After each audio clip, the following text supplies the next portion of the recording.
Hi guys. Tonight we drift together through a moonlit world of stone and silence. The air smells faintly of wet limestone and ancient smoke. Your footsteps echo softly as you pass under a low archway, the kind that forces you to bow whether you mean to or not. Above, the stars hang steady, but the walls around you seem alive, breathing with memories. For a moment you imagine what it must have been like to live here, to feel safe inside these towers, and then you realize, with a little grin, that you probably wouldn't survive this century for more than a week. So, before you get comfortable, take a moment to like the video and subscribe, but only if you genuinely enjoy what I do here. And I'd love to know where you're listening from, so post your location and local time down in the comments. Now, dim the lights. You begin to walk deeper into the castle grounds, guided only by a flickering torch that spits tiny embers into the cold air. The first thing you notice isn't grandeur, it's weight. Every block of stone hums faintly with centuries of weather, with rain that's come and gone 1,000 times. These walls were built to endure, not to invite. Yet there's a strange comfort in their endurance, the way they stand like patient giants watching over the sleeping countryside. Castles began as desperate answers to chaos. After the fall of Rome, Europe splintered into feuding territories. Kings and knights needed places that could resist both arrow and ambition. The first castles were little more than wooden towers surrounded by ditches, crude, flammable, but easy to raise. It was only when Norman stonemasons took their chisels to the earth that castles transformed from fortifications into symbols. Stone was permanence. It said, "I am here to stay." You tilt your head and imagine the rhythm of a mason's hammer. Tap, pause, breathe. One historical fact whispers here. Many early stone keeps were built with limestone because it was soft enough to carve but hardened over time. An accidental genius of nature, slowly strengthening with each century.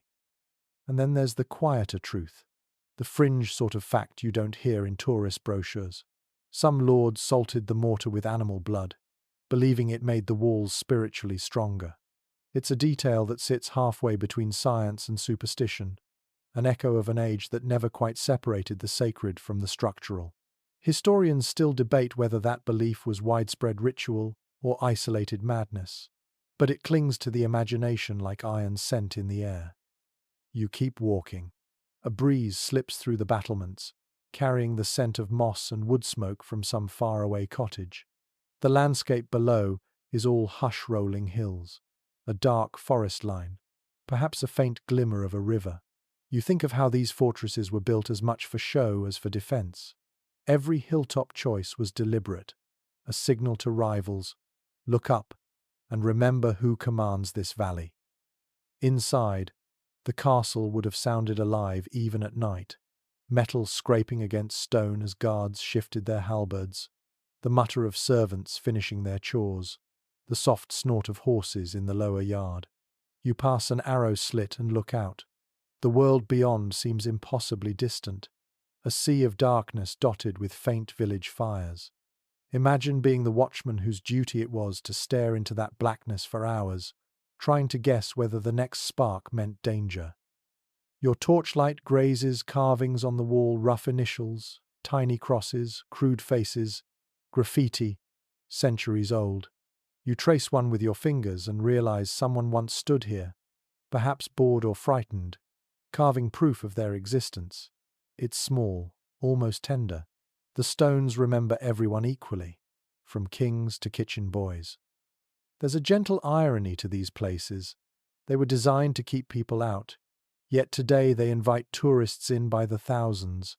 You smile at the thought somewhere in time. A lord would be appalled that you're wandering freely through his private courtyard, whispering about how cute the arrow loops look. Still, there's beauty here, not the delicate kind, but the steadfast kind. You can feel it in the rhythm of the masonry, the symmetry of towers, the balance between defense and grace. The medieval mind loved order even in war. The square keep was not just practical. It represented stability in a world where loyalty changed with the weather. At your feet, the flagstones are uneven, worn to dips by countless souls. You think of the generations who walked this same route, the messenger sprinting with urgent news, the weary knight returning from campaign, the barefoot scullery girl carrying buckets before dawn. Each left a small trace, invisible but enduring. You pause near a narrow window where the moonlight pools like milk. It catches on your hand, and for an instant, you imagine that the stones themselves might be trying to whisper back something about endurance, maybe, or about the quiet dignity of being old and still standing.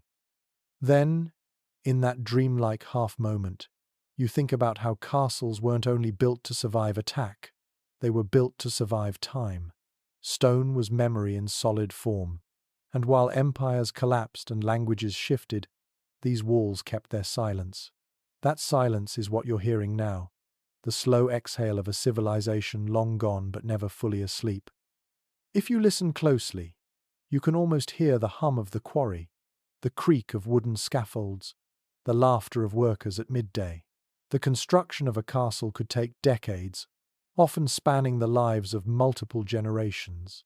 Imagine being born under a scaffold shadow, working your youth away, building a home you'd never live in, dying before the final tower rose. The patience of the Middle Ages is something modern hearts rarely understand. The torch sputters. A bat flutters overhead, a small shape darting through vaulted dark. You feel the air shift. Cooler now. Somewhere deep inside, a metal door clanks, perhaps the ghost of a portcullis in your imagination. The walls stand as they always have, holding both strength and sorrow. You take one last look at the courtyard, the shadows deepening like ink around every archway. The night feels older here. You realize the story of medieval castles isn't about war or royalty, it's about the slow heartbeat of stone and the fragile humans who once trusted it to keep them safe. And as you turn toward the keep's interior, stepping from moonlight into the first faint glow of torchlit corridors, the tale continues quietly under your breath, carried forward on a whisper that has waited centuries to be heard again. You move deeper into the castle, your steps echoing softly against flagstones slick with time. The air cools around you, damp and steady, the scent of age and moss thick enough to taste. Here beneath your boots lies the true story of castles, the secret logic of where and why they were born. You are walking not just over stones, but over centuries of ambition. A castle's power began at its foundations. Medieval builders were practical dreamers, artists who understood mud and mountain as well as they understood faith. The choice of a site was everything. Some lords built on lonely hilltops, where the ground was hard and visibility stretched for miles. Others chose river bends or cliff edges, where trade could be watched and taxed with a glance. The land decided the shape of the walls, the width of moats, even the mood of those who lived inside. You crouch to touch a foundation stone, its surface rough but alive with the memory of chisels. The main historical fact here is that many Norman castles were built on earlier Roman or Celtic sites. The conquerors reused sacred ground, claiming both the land and its legends. It was a kind of spiritual recycling, a message carved into the soil. We rule not just your bodies, but your ghosts. Then there is a curious rumor that feels half true, half story. Some builders supposedly buried animal bones or even tiny carvings of saints under cornerstones to bless the structure.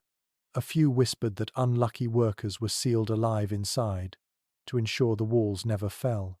Historians still argue whether these tales were ever more than fear-laced folklore, but it says something about how superstition and engineering once shared a heartbeat. You straighten, looking around. Every line of the castle begins to make sense now. The outer walls curve just slightly, following the contours of the hill. The towers face prevailing winds. The well sits exactly at the center, protected yet close to every corridor. Nothing about a castle was random. To survive in a medieval landscape was to think like both an architect and a strategist.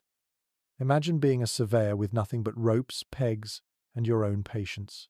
You would measure the horizon by eye, test soil by touch, and build geometry out of mud. A misplaced wall could mean ruin. Yet somehow, with tools no more advanced than wooden scaffolds and willpower. Entire fortresses rose straight from wilderness. You picture the builders, hunched in linen tunics, arguing over levels and weight. The sound of hammers blends with laughter, curses, and the creak of pulleys. Beneath their labor ran something invisible: belief. To build in stone was to challenge nature. You feel a little awe at the thought. Above you, a raven croaks, perched on a cracked parapet. The sound rings against the emptiness. You imagine this place when it was new, when banners snapped in the wind and everything smelled of fresh mortar and horse sweat. The ground must have quivered with energy then. The beauty of medieval construction lies in its contradictions. It was both mathematical and mystical. Builders followed sacred ratios, seeing harmony in the way a wall met a sky. They believed geometry echoed God's own design. A keep's proportions were not only structural but symbolic, aligning mortal hands with divine order. You wander toward what used to be the Gatehouse, its archway half collapsed, ivy spilling through the cracks. The stones look heavy enough to outlast memory itself, and yet castles fell all the time. Sometimes to siege, more often to neglect. Their survival depended as much on politics as on architecture. A lord without heirs meant abandonment. A lost war meant ruin. You think of how many hands touched these same stones, and how quickly time replaces ownership. You kneel again, tracing a patch of stonework darker than the rest. Perhaps it was repaired after some forgotten skirmish, or perhaps it simply holds more moisture, a wound the rain never let heal. Every castle wall tells such quiet stories. You realize that the difference between a ruin and a relic is only a few centuries of patience. Somewhere in the distance, a bell would once have sounded from a chapel, marking time for the workers. The rhythm of prayer structured their days, even those who were too tired or cynical to care. Faith was the mortar between generations, as real as lime and sand. You picture the first night after the castle's completion. The Lord walks through the new halls with a torch, admiring his fortress, his legacy. He can finally sleep, knowing his enemies must climb, swim, and bleed to reach him. You wonder if he also feels the loneliness that comes with walls too thick for comfort. Safety and isolation share the same foundation. There's something soothing about that thought, oddly enough. Maybe that's why castles still fascinate people today. They embody both protection and prison, grandeur and claustrophobia. They are human contradictions turned to stone. You notice how quiet it has become. Even the wind seems to pause, as though listening. The night air presses close, damp and steady. You sit on a fallen block, letting your breathing slow to match the calm rhythm of the place.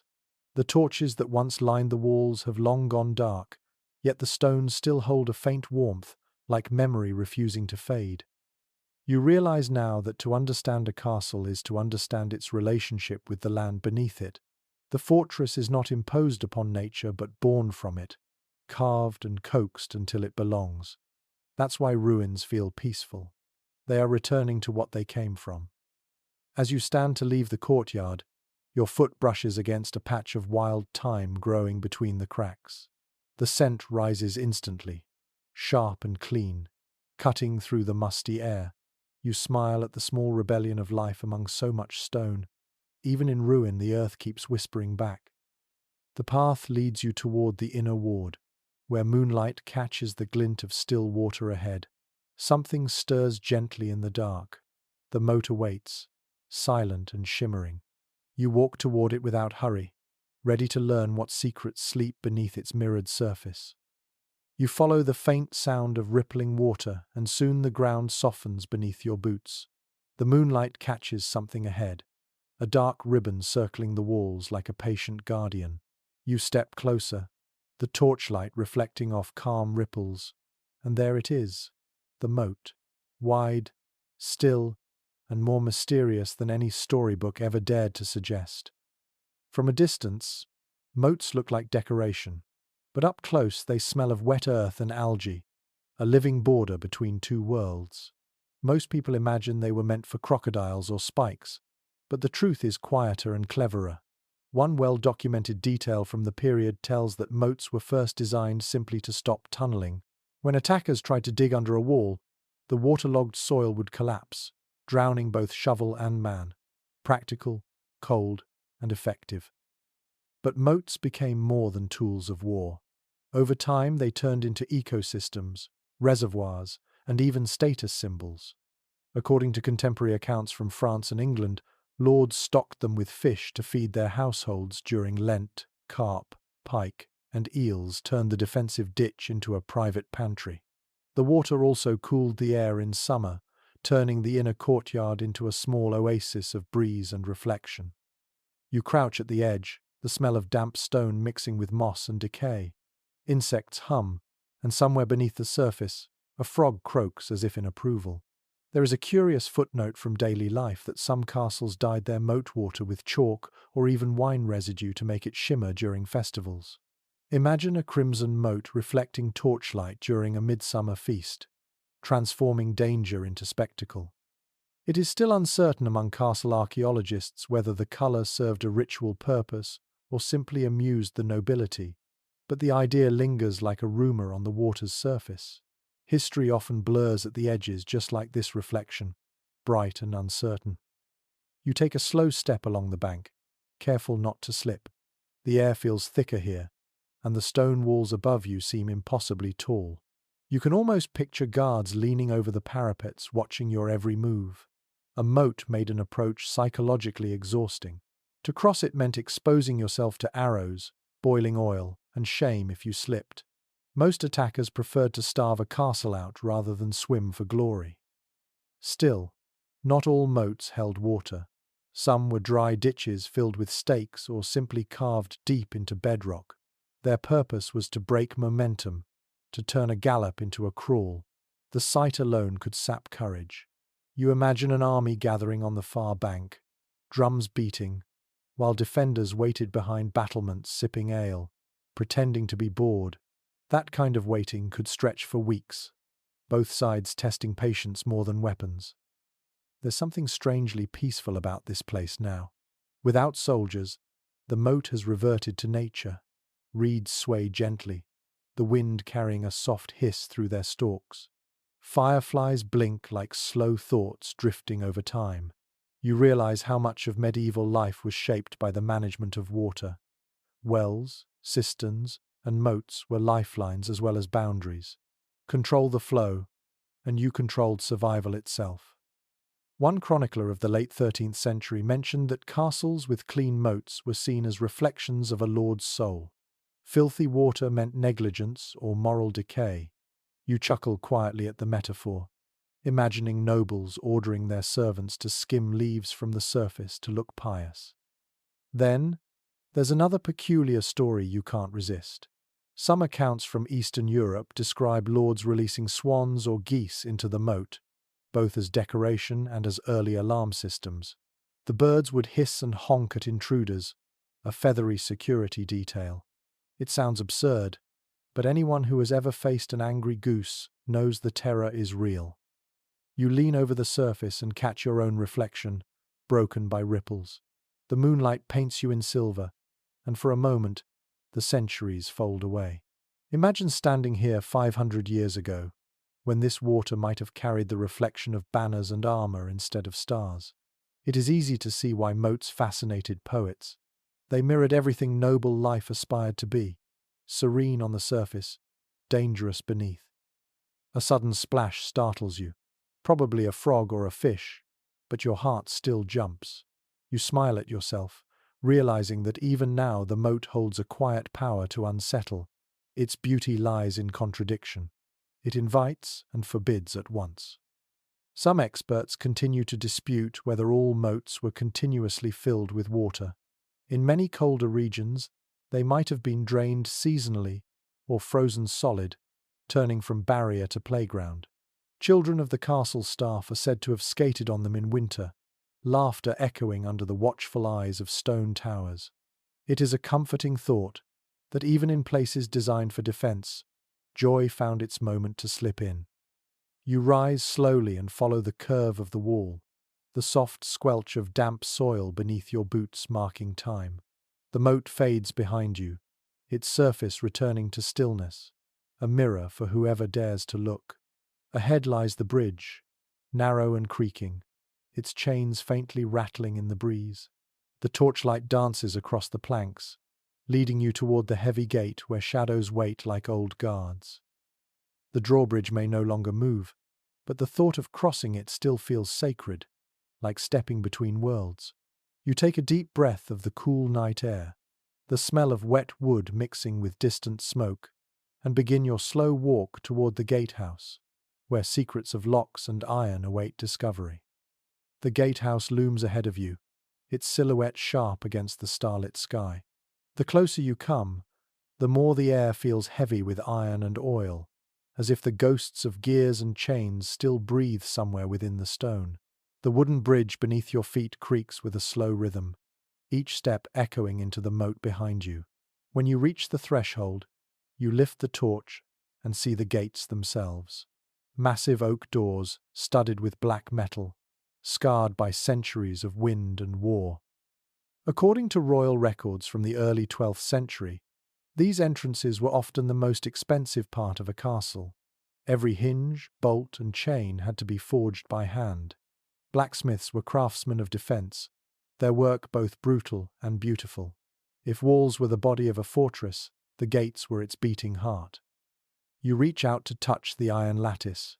The surface feels cool, a faint chill seeping into your fingertips. You can almost imagine the drawbridge creaking upward, chains rattling as it rises, water dripping below. In the medieval world, a functioning drawbridge was both a symbol of power and an act of theatre. A curious detail from an old castle inventory in Burgundy mentions that some lords had trumpeters sound a flourish every time their bridge was lowered, just to remind the village who controlled the threshold. The gatehouse was rarely quiet. Behind those doors stood guards who never truly slept, their armor clinking softly as they shifted through the night. Torches burned low, smoke curling up into blackened rafters. The smell here would have been a mix of oil, sweat, and animal fat from the lamps. You picture a young sentry leaning against a spear, humming softly to stay awake, his shadow stretching tall and thin across the wall. Many of these men were not soldiers by choice. They were farmers' sons, pressed into duty, promised meals and modest pay. They watched in silence as travelers approached, deciding who entered and who waited outside in the cold. To them, the gatehouse was both cage and stage. Archaeological evidence reveals that some castles built false gates to confuse attackers. The decoy doors led nowhere, designed to lure siege engines into traps or dead ends. The real entryway would often be hidden in a corner, angled so that invaders had to expose their right side, the unshielded one, as they tried to force their way in. It was defense disguised as invitation. A small but delightful oddity recorded in one surviving household roll describes a castle whose portcullis had tiny bells tied along its chains. The sound would jingle faintly every time it was lowered, like a mechanical warning or a metallic lullaby. You can almost hear it now, ringing softly in the darkness as if the gate were dreaming. The machinery of defense was precise and theatrical. Imagine standing inside the gate passage when danger came. The portcullis would drop with a roar, the iron teeth crashing into grooves cut in stone. Archers in the murder holes above would ready their bows, peering down through slits to fire on anyone trapped below. The drawbridge would slam shut, cutting off retreat. The noise would have been deafening, a mix of metal, shouts, and fear. Yet now, in the quiet night, the same space feels like a hollow throat waiting to whisper its story. Some scholars remain divided over how often such complex systems were actually used in combat. Many castles never faced real sieges at all. Their machinery served more to project power than to spill blood. Like armor polished for display, these gates performed intimidation as much as protection. You can sense that balance here, the blend of strength and showmanship that defined the age. You step beneath the archway, your torchlight painting orange waves across the stone. The ceiling curves above like the inside of a ribcage. Tiny holes pockmark the walls where beams once fit, the skeleton of a vanished portcullis. The smell of rust still lingers faintly, centuries old. You pause, listening. Only the wind answers, threading through cracks like a sigh. At your feet, the floor dips slightly, forming a shallow trough. This was once a defense channel where boiling water, tar, or even sand could be poured on intruders. It is strange to think how carefully death was engineered here, measured in inches and degrees. Yet the space feels more solemn than savage now, stripped of urgency, filled instead with memory. Beyond the gatehouse lies the inner yard, dimly lit by moonlight. You take one last look at the heavy doors. They seem to breathe, expanding and contracting with the night air. You imagine how many times they have opened and closed for messengers, pilgrims, soldiers, and thieves. Each visitor left a trace on the threshold, a fleeting echo in the castle's long pulse. One medieval account mentions that some castles installed hidden slots for sliding small gifts or bribes to guards without being seen. Perhaps a silver coin, a loaf of bread, or a letter folded tightly with wax. The gate was a place of negotiation as much as defense. You smile faintly at that thought. Even in a fortress, humanity finds a way to sneak in, disguised as generosity or deceit. The same hands that pulled chains of war might also accept tokens of friendship. The night has grown quieter now. The torches along the walls seem to lean towards sleep. Somewhere deep inside the keep, a single bell marks the hour, low and mournful. You step through the gate at last, leaving behind the weight of locks and levers. Ahead, the courtyard opens like a hidden garden waiting for dawn.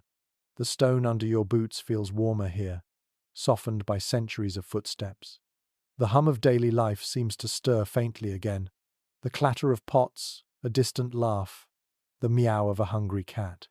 The mechanical defenses give way to something gentler, a rhythm of human comfort inside the cold geometry of stone. You walk forward, past the last shadow of the gatehouse, into the quiet heart of the castle, where life once thrived beneath the watchful eyes of guards and gargoyles alike. You step into the passageway beyond the gatehouse and find yourself surrounded by stillness. The air is thicker here, caught between the outer walls and the heart of the keep. Your torch flickers against stone so wide you could walk 3 men side by side inside its depth. The light glides over rough grey surfaces, and you realize how much the castle depends on sound. Every whisper, every breath, every drip of condensation carries a life of its own. According to architectural studies of surviving keeps, some walls reached more than 12 feet in thickness. They were both shield and skeleton, built layer by layer with rubble and lime. The density muffled the chaos outside, but also turned every sound within into an echo. You speak softly and hear your voice return, hushed and slow, as if the stones are trying to answer. You trace your hand along the surface. It feels cool and almost damp, with tiny grains of sand embedded from forgotten centuries. Somewhere deep inside these stones, time itself seems to have a pulse. Builders of the period knew that wide walls kept the temperature steady, protecting against both heat and cold. Yet this design had another secret: acoustics. Messages could travel through the corridors in strange, whispering ways. Servants learned where to stand to overhear conversations meant to remain private. According to old castle household notes, certain servants were valued less for strength and more for their hearing. The thick masonry turned gossip into an invisible weapon. In an age before letters could be trusted, walls themselves became messengers. One curious anecdote from a restored castle in Wales tells of secret speaking holes carved between rooms, hidden under staircases or inside fireplaces.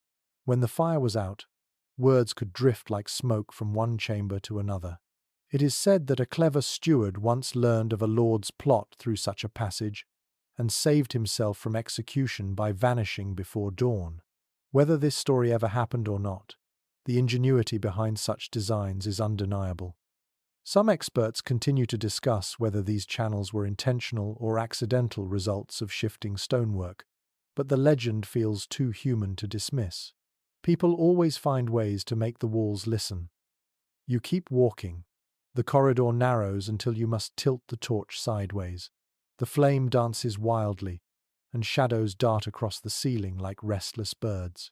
The quiet hum of wind pushes through a crack above you, producing a soft whistling note. The sound seems almost deliberate, like a flute buried in the structure. You stop for a moment and let it play. It feels like the building is breathing, sighing through the ages. When the castle was alive with people, this hallway would have been full of small sounds. The rustle of wool skirts, the scrape of boots, the splash of buckets. Sound was information.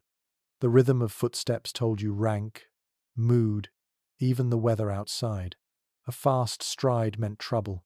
A dragging step meant exhaustion. In silence, walls spoke the loudest.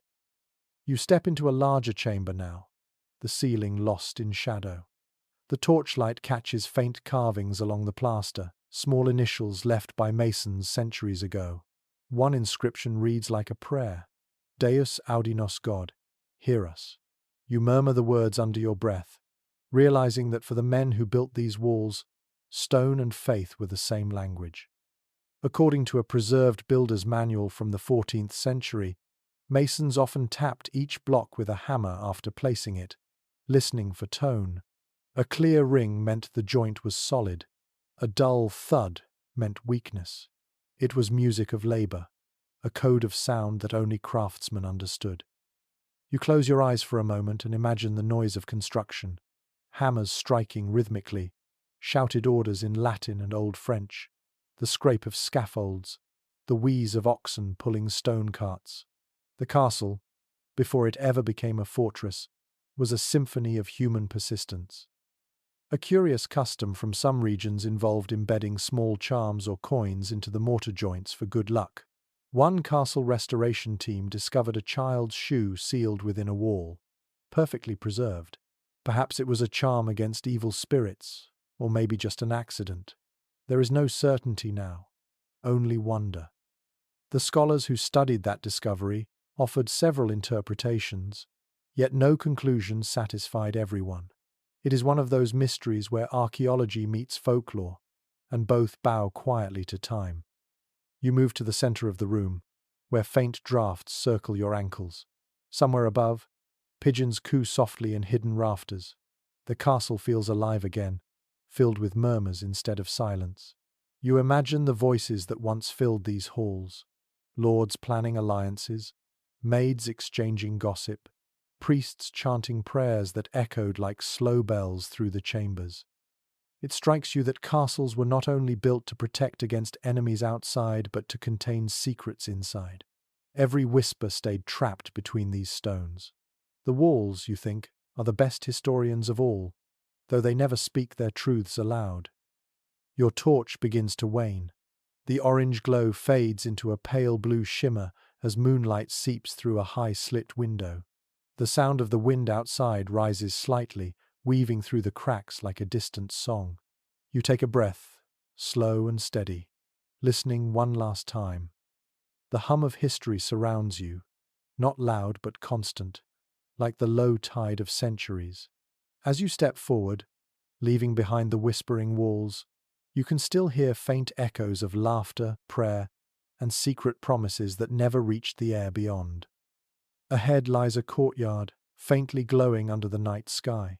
The heart of the castle waits there, filled not with war or silence, but with life. You move toward it slowly, ready to see how ordinary people found warmth within all this stone. You step out into the courtyard, and the air feels instantly different. Gone is the chill of the corridors, replaced by the soft warmth of a night that smells faintly of straw, baked bread, and damp stone. You stand in the heart of the castle's daily rhythm, the place where life hummed quietly, even when the world beyond the walls was chaos. Here, the weight of war gives way to the music of chores. According to household rolls kept by castle stewards, the courtyard was the busiest part of any fortress. It was where cooks prepared meals, blacksmiths repaired armor, and stable boys brushed horses until their hands turned grey with dust. At dawn it would echo with shouts, barking dogs, and the clatter of wooden pails. But at night, like now, everything would soften. The same space that buzzed with command by day would fall into a slow, contented silence. You walk slowly across the uneven stones, imagining how many feet wore them smooth. Every mark under your boots was made by someone who lived, worked, and hoped here. A small but delightful oddity recorded by travellers in the 15th century mentions that some castle courtyards were home to free-roaming cats and even peacocks, kept not only for pest control but as living ornaments. The peacocks strutted like royalty, and the cats ruled like ghosts. The castle's inner life depended on rhythm more than rank. The courtyard was a meeting point of classes, a rare place where a lord might pass a washerwoman without ceremony. Smoke from the kitchen mingled with the scent of hay from the stables, and laughter drifted from the servants' quarters whenever wine was found or rules forgotten. According to surviving chronicles, the design of the courtyard reflected the soul of the castle itself. Some were wide and open, built for sunlight and festivals. Others were narrow, hemmed in by walls that made even daylight feel cautious.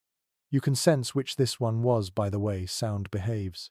The echoes come back softly, as if the space prefers whispers to celebration. You find an old well at the centre, its lip worn smooth by centuries of hands. The water within glints faintly under the torchlight. It was more than a necessity. It was the beating heart of survival.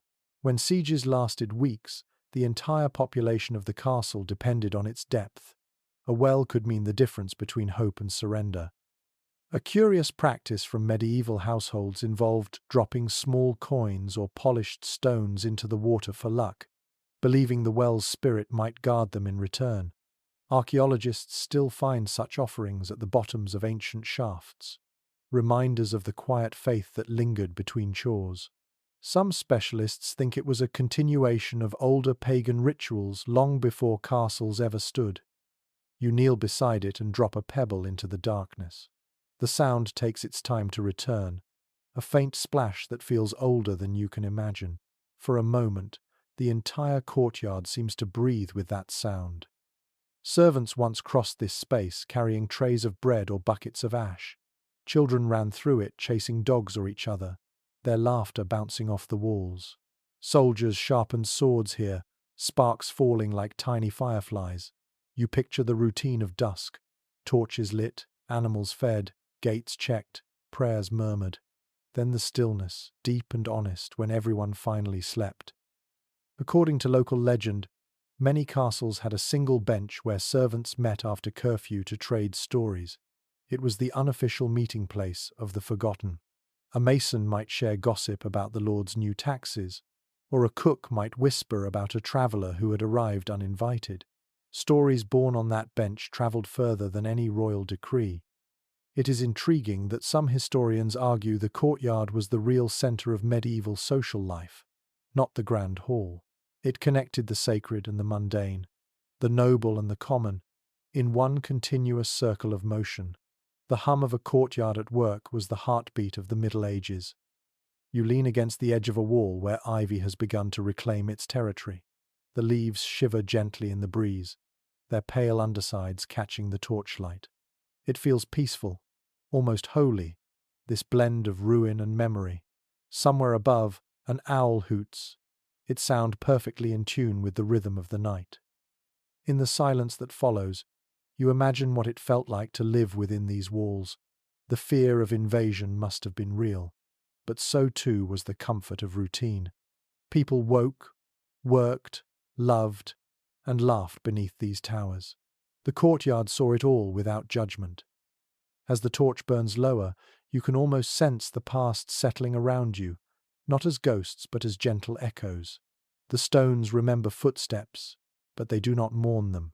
You realize that castles were not just symbols of strength, they were villages wrapped in armor, fragile hearts hidden inside steel shells. The last of the torchlight flickers out, leaving you with only moonlight.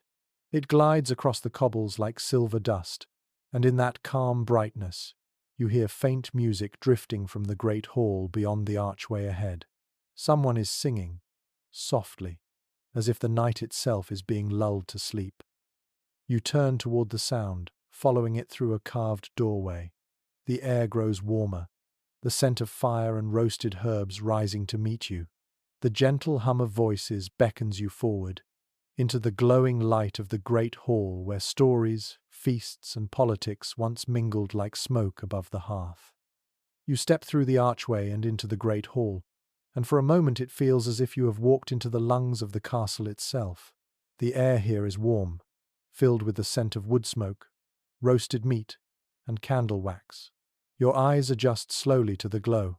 The hall stretches high above you, a cavern of timber beams and shadows.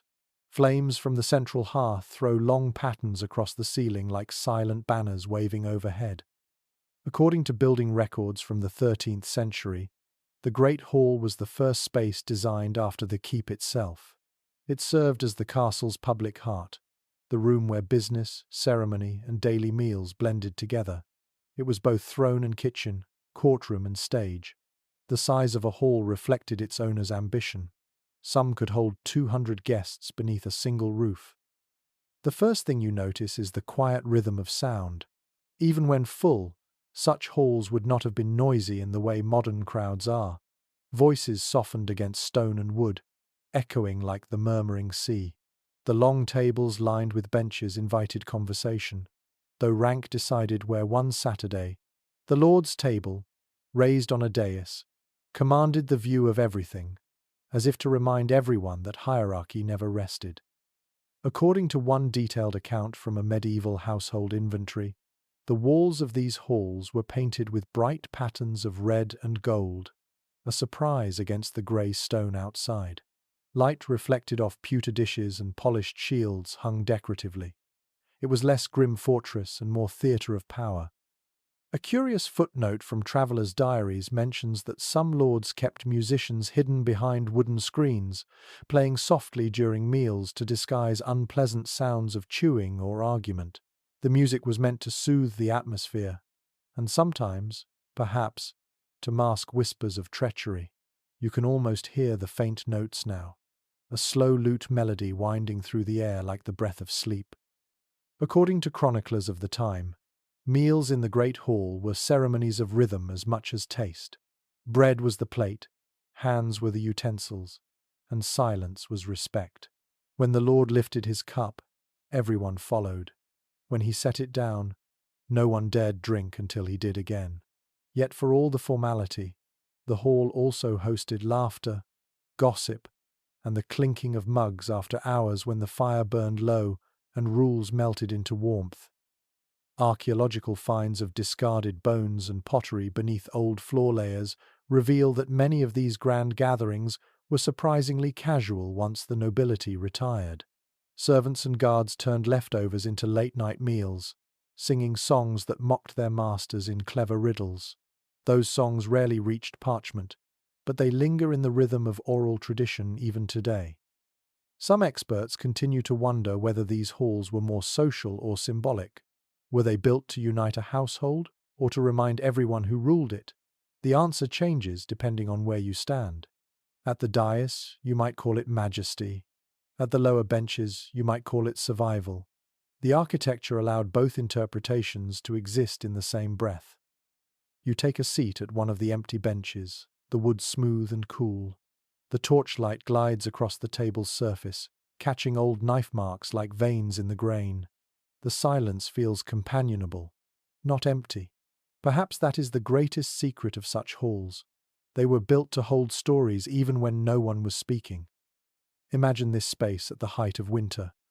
Smoke swirling up to the rafters, dogs stretched by the fire, children half asleep in corners. A bard begins to tell a tale of dragons or saints, his voice low and rhythmic. The crowd leans closer, the glow of the hearth turning faces gold. For a while, the world outside the walls ceases to exist. One well-documented record from a feast at Westminster describes servants moving in precise choreography, carrying dishes of venison and fish seasoned with cloves and saffron. The scent alone must have been intoxicating, especially to guests unaccustomed to such abundance. Yet behind that luxury lay the hands of countless workers.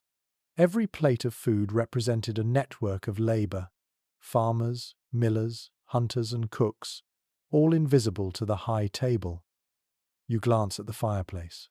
It is wide enough to stand in, lined with iron hooks for pots and spits. The fire's light flickers against carvings in the mantel, scenes of saints and battles meant to inspire both piety and fear. One small carving catches your eye, a fox in a monk's robe carrying a goose. You smile at the irony. Even stone could keep a joke alive for centuries. A gentle wind moves through the hall, carrying a faint chill from the cracks in the walls. The torches flutter, their smoke rising like lazy ghosts. You listen for a moment and realize the hall hums with a kind of warmth that does not depend on temperature. It is the warmth of human presence layered through time, a comfort that lingers even after centuries of emptiness. Some restorers believe that acoustically, these vast rooms were designed to make voices sound grander than they were. A simple speech could fill the space with authority. You test this theory, whispering softly into the dark. The echo returns with surprising clarity, as though the castle approves of your intrusion.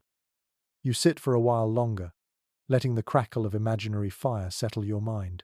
The great hall feels less like a monument and more like a memory still unfolding. The smell of smoke seems to cling to your clothes. At last you rise, your torch burning low. Ahead, a narrow stairway curves upward into the keep. The air there will be colder, the shadows thicker. It is where people slept, dreamed, and sometimes plotted in silence. You take one last glance at the long tables and the darkened hearth, then move toward the steps, your footsteps echoing softly into the sleeping castle. The stairs twist upward in tight circles, each step worn hollow by the weight of centuries. The air cools as you climb, and the scent of smoke fades into the faint aroma of wax, wool, and damp stone. You arrive at a heavy wooden door. Its surface is scarred, its handle polished smooth by long use. When you push it open, a rush of stillness greets you. This is the private world of the castle, where the noise of feasts gives way to the quiet of breath and dreams. According to estate inventories from the 14th century, sleeping chambers in castles varied wildly in comfort. The lord and lady might sleep in a chamber lined with tapestries and furs, while servants curled up near hearths or even stairwells. Temperature was the great equalizer. Stone held cold like a secret. Winter nights could be brutal, even for those with rank. The first thing you notice inside the chamber is the bed, a small raised island surrounded by heavy curtains. The air within must have been thick and warm, trapping heat from bodies and candles alike. Contemporary letters from noble women often mention how beds were a fortress within a fortress. They were private sanctuaries, but also social spaces where families talked, prayed, and sometimes conducted business before dawn. A curious observation found in a medieval hygiene manual describes people sleeping in shifts, each turn marked by the church bells. The practice of first sleep and second sleep meant that midnight was often a time of wakeful quiet, perfect for reflection, prayer, or mischief. Imagine the castle at that hour.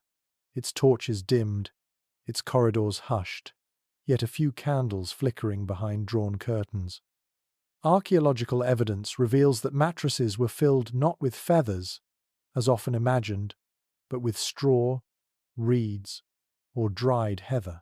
The straw would be changed a few times a year and scented with herbs such as lavender or thyme to keep pests away. The faint perfume must have been comforting, though it could never fully mask the chill seeping through the floor. A small but curious detail from one surviving household account tells of servants warming beds with pans filled with coals wrapped in cloth.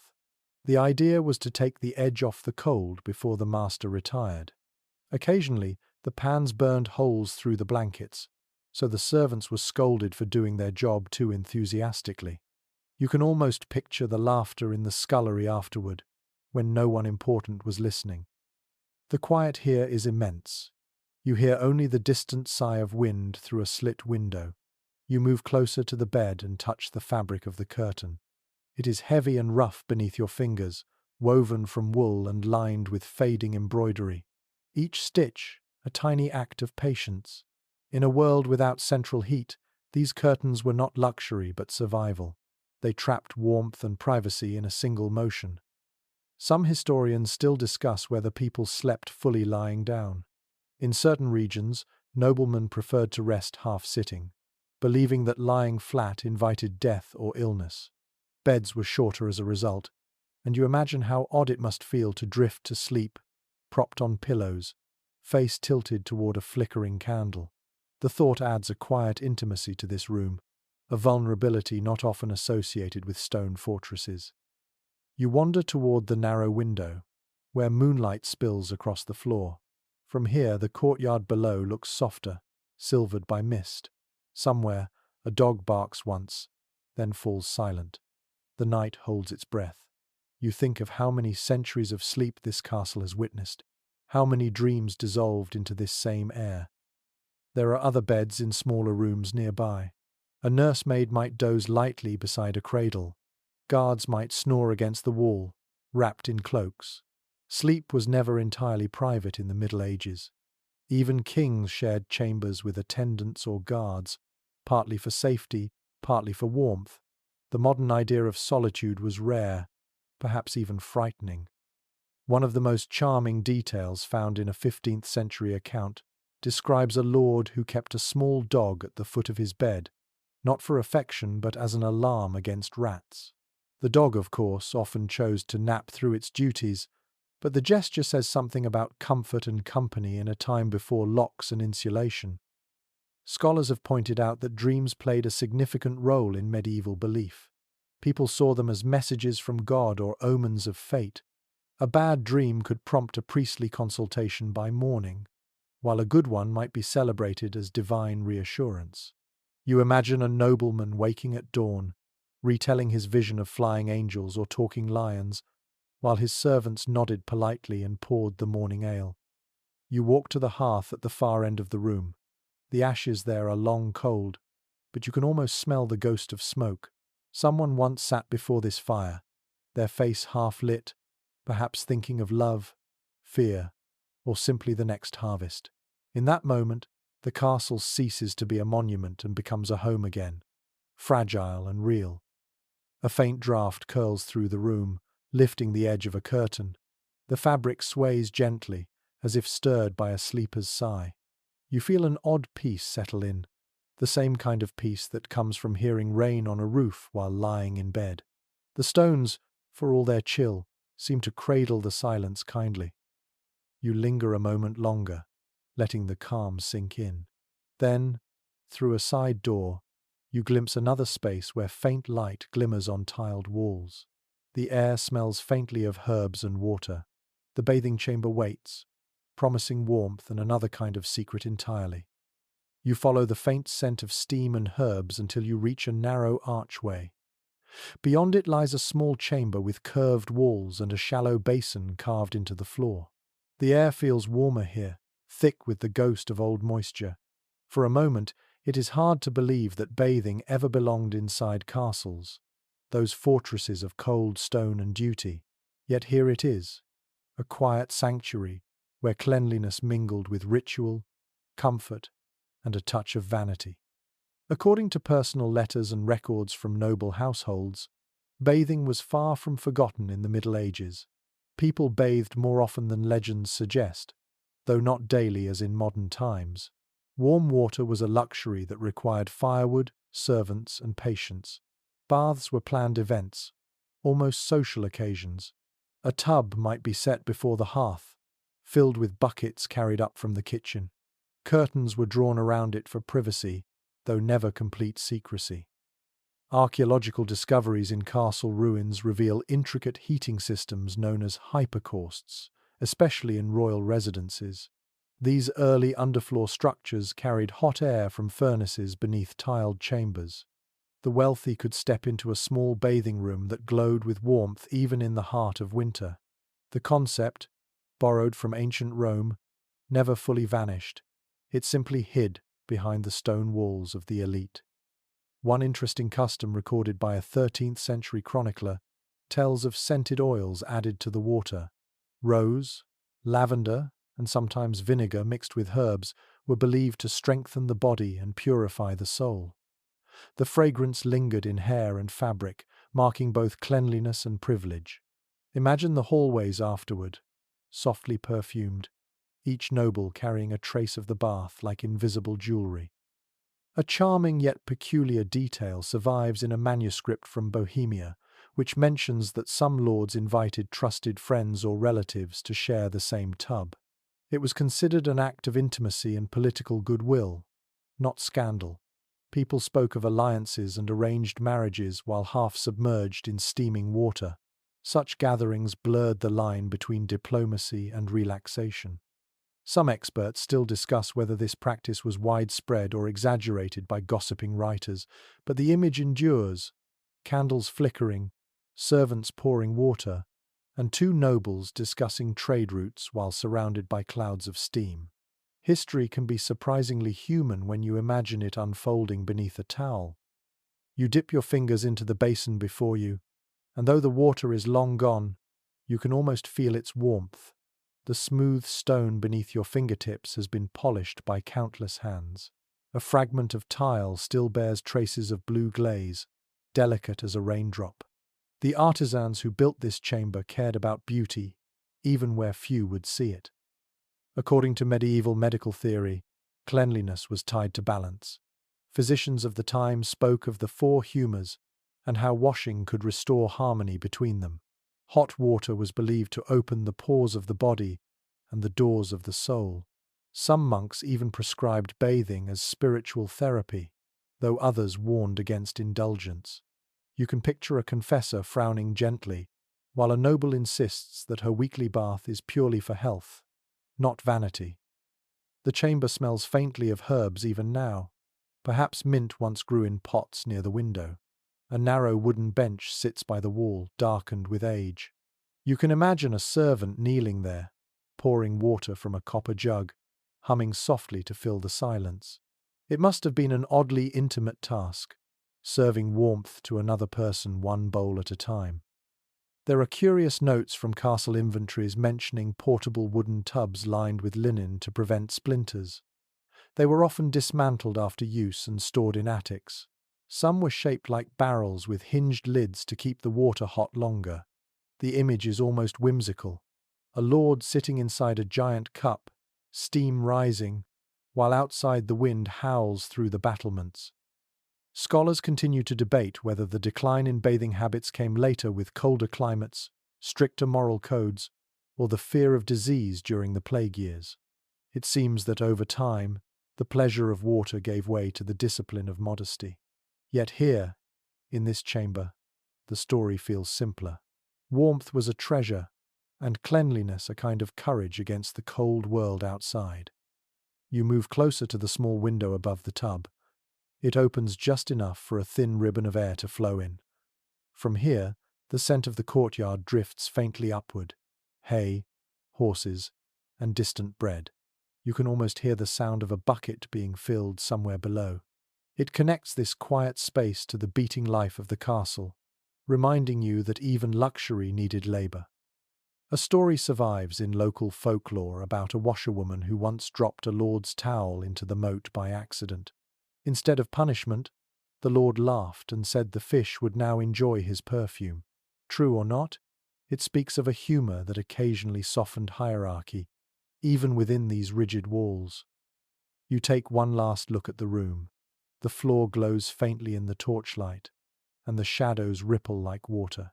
For a brief moment, the space feels alive again, filled with the quiet rhythm of pouring, scrubbing, and sighing. The scent of roses seems to hang in the air, imagined yet persistent. You turn toward the door, feeling the cooler air of the hallway brush your face. Beyond this chamber lies another kind of garden, one that never needed fire or stone. The castle's outer gardens wait quietly under the stars, full of fragrance and memory. You step toward that distant green glow, leaving behind the last curl of invisible steam. You walk through a narrow passage that opens suddenly into a walled garden, and the change feels like stepping into another world. The air softens immediately, carrying the scent of earth, dew, and faint blossoms that somehow survive the centuries. Moonlight filters through trellised vines, tracing patterns on the stone path beneath your feet. After so much darkness inside the castle, this feels like a secret whispered by the land itself. According to monastic garden records and estate plans, nearly every castle of importance maintained at least one enclosed garden. These were known as herbers or pleasaunces, spaces designed not for war or labor but for peace. Lords and ladies came here to walk, pray, or talk in confidence. The garden served as both medicine and meditation. You pause beside a raised bed where ghostly leaves shimmer in the silver light. You can almost see what once grew here: rosemary for memory, sage for wisdom, lavender for rest. Medieval gardeners believed each plant carried both a purpose and a spirit. They arranged flowers according to symbolic order, so even color told a story. Green for renewal, red for courage, white for purity. It was nature shaped into language. Archaeological surveys of castle grounds show that these gardens were often positioned near the living quarters for easy access. Some even had small fountains or running water, fed by channels from the moat or nearby springs. The gentle sound of trickling water was thought to soothe the mind and purify the air. You imagine that quiet music now, blending with the distant hoot of an owl. One recorded custom from a 14th century castle in France describes evening walks taken by the lady of the household and her attendants. They would stroll in pairs, carrying small lamps, their laughter echoing softly against the walls. Gardens were among the few places women could move freely, and they filled the space with stories, songs, and secrets. A delightful yet peculiar note appears in a gardener's diary from the same period. He wrote of planting strawberries near the path, not only for their fruit but to symbolize humility. When the Lord's children stooped to pick them, it was meant as a lesson to remember modesty despite privilege. Such quiet teaching through design reveals a gentleness hidden inside the rigid order of the age. Some historians continue to explore whether castle gardens were more medicinal or aesthetic in purpose. The truth may lie somewhere between. Herbalists treated wounds and fevers with plants grown just beyond the walls, yet the same flowers were woven into garlands for dances and festivals. Beauty and healing were not separate in the medieval mind. You walk deeper into the garden, where the air grows sweeter. The night is alive with the faint rustle of leaves, the soft chirping of crickets, and the distant hum of sleeping bees in their hives. The earth feels springy under your boots, as though it remembers footsteps that once moved slower and gentler here. You come upon a bench carved from stone, smooth with age. Perhaps a knight once sat here, removing his helmet to breathe freely for a moment. Perhaps a lady paused to read a psalm, the parchment trembling in the breeze. This place blurs time. Each breath you take feels like a shared memory. In one famous medieval poem, the garden was described as a mirror of the soul, enclosed by walls not to imprison nature but to protect it from corruption. Sitting here, you understand. The castle was a fortress for the body, but the garden was a refuge for the heart. The two depended on each other, stone and soil holding the same promise of endurance. A curious anecdote from a chronicler mentions that during sieges, noble families sometimes retreated to their gardens at night to pray among the plants. They believed that the living earth listened more kindly than the echoing walls. When food ran low, they ate the herbs that once served as decoration. The boundary between beauty and survival vanished completely. You touch the rough bark of an old tree that leans against the wall. Perhaps it once bore apples or quince, fruits prized for their sweetness and rarity. In medieval banquets, such fruits were symbols of paradise, reminders that even inside fortresses, people longed for the gentleness of Eden. The scent of crushed leaves under your hand releases a faint bitterness that feels honest, ancient. The moonlight brightens slightly, revealing a small stone basin at the garden's center. The surface of the water reflects the stars, perfectly still. You bend to look closer and see the reflection of the castle tower above you, pale and soft, framed by vines. The sight feels like a quiet lesson in balance. Nature and architecture, power and peace, all mirrored in silence.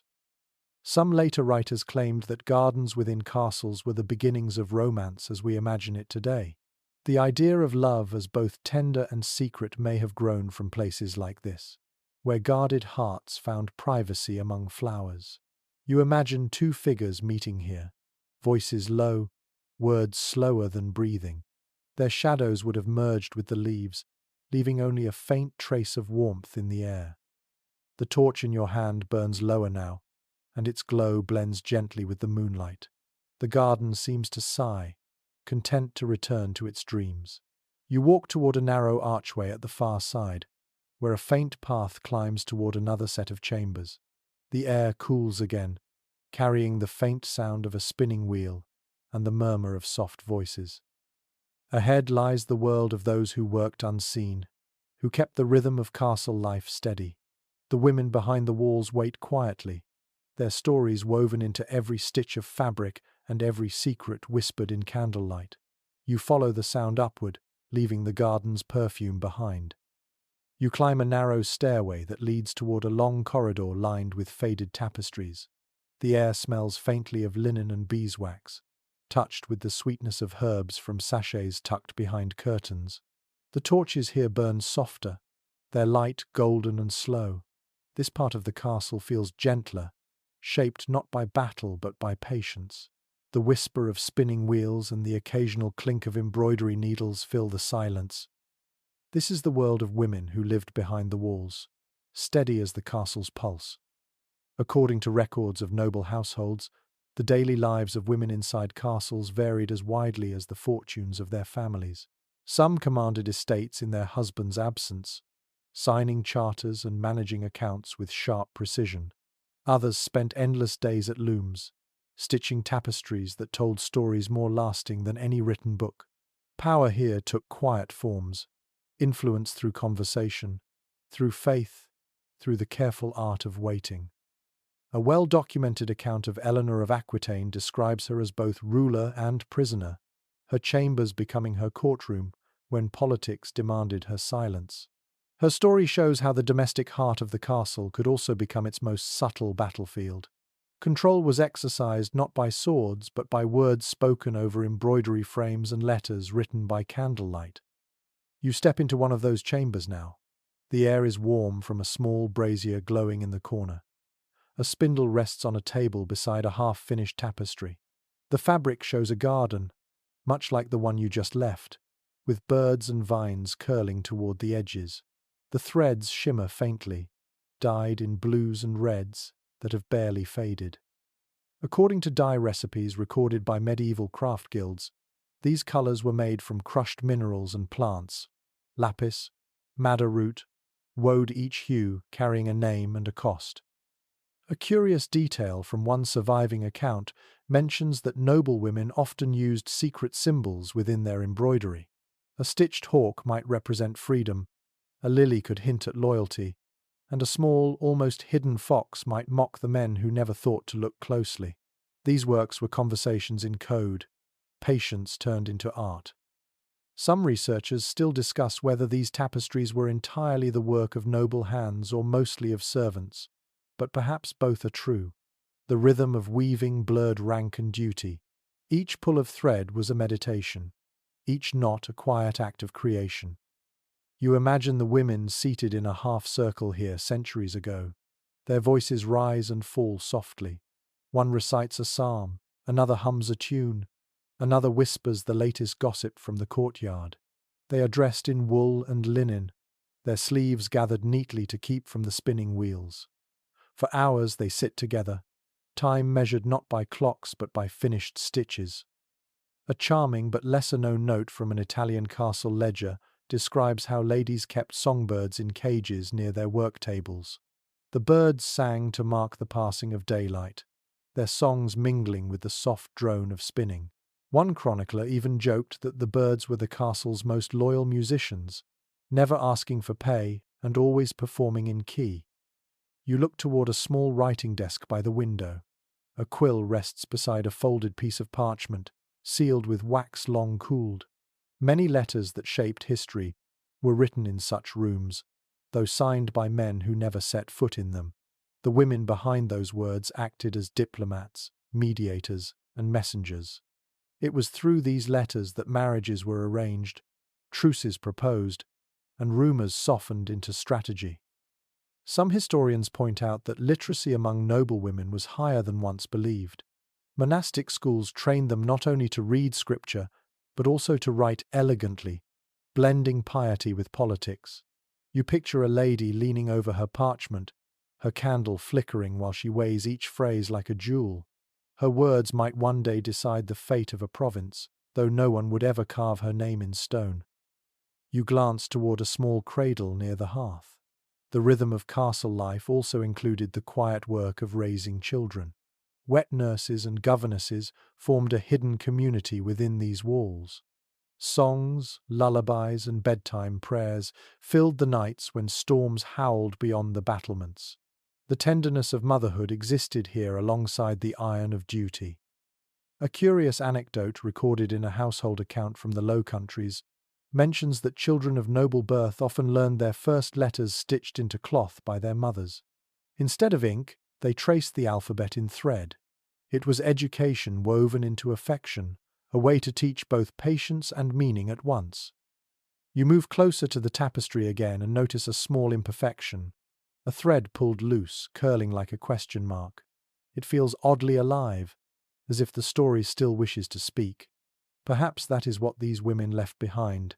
Threads of memory woven so deeply that even time cannot quite unravel them.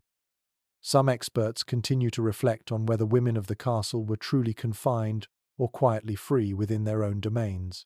The answer may rest somewhere in this chamber, where authority takes the form of calm endurance.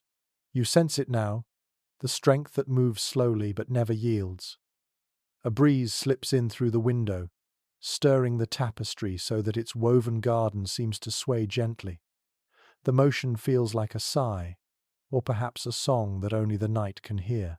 You take one last look at the quiet hearth, then step toward the door. The hum of life beyond grows louder again, armor clinking, laughter, and the rhythmic sound of footsteps. Beyond this corridor lies the world of knights, where the weight of armor replaces the weight of fabric. You follow the sound upward, toward a chamber filled with echoes of training yards, shields, and songs of courage that linger even after the battle's end. You step out of the quiet corridor and into the open air again, where moonlight spills across a training yard paved with hard-packed dirt. The smell of iron and sweat lingers faintly, though no soldiers stand here now. The wooden targets lean crooked, their straw faces pierced and silent. The ghosts of drills still seem to echo in the rhythm of the wind. This was the world of the knights when they were not at war, when the sword was both tool and burden. According to military records and personal letters from the late 12th century, knights spent more time maintaining discipline than fighting. Training was relentless. Sword practice, mounted combat, archery, and even dance formed part of their routine. Balance was everything. A knight who could not move gracefully was as useless in armor as a falcon with broken wings. You imagine the mornings here, the clang of metal rising with the dawn, the scrape of blades on whetstones, the grunts of effort from men swinging wooden swords until blisters split their palms. Pages and squires hurried to fetch water, their voices breaking from youth and exhaustion alike. By midday, the air would shimmer with heat and dust, and still the drills continued. One well-preserved training manual, written by a master-at-arms in 14th century Germany, describes exercises so precise they read almost like choreography. Knights were instructed to move with rhythm, to anticipate motion as if dancing with the opponent. It was not brute strength that won a fight, but timing and calm. You picture that now, a line of men in chainmail stepping and striking in near silence, each movement measured like a heartbeat. A curious bit of everyday life emerges from another record, which mentions that knights often played games resembling modern tennis or fencing during rest periods. The games were meant to sharpen reflexes and camaraderie. Laughter filled the courtyard between clangs of steel. The sound must have carried strangely through the halls, part joy, part mockery of death. Some experts continue to argue about whether knights truly lived by their famous code of chivalry or if it was an invention of poets. The truth may lie somewhere between ideal and reality. The code preached mercy and honor, but the battlefield rewarded cunning. Yet even cynics admit that the dream of knighthood shaped how men saw themselves. It gave their violence purpose, their discipline grace. You find a bench along the wall and sit, the stone cool beneath you. The night breeze brings faint traces of oil and leather.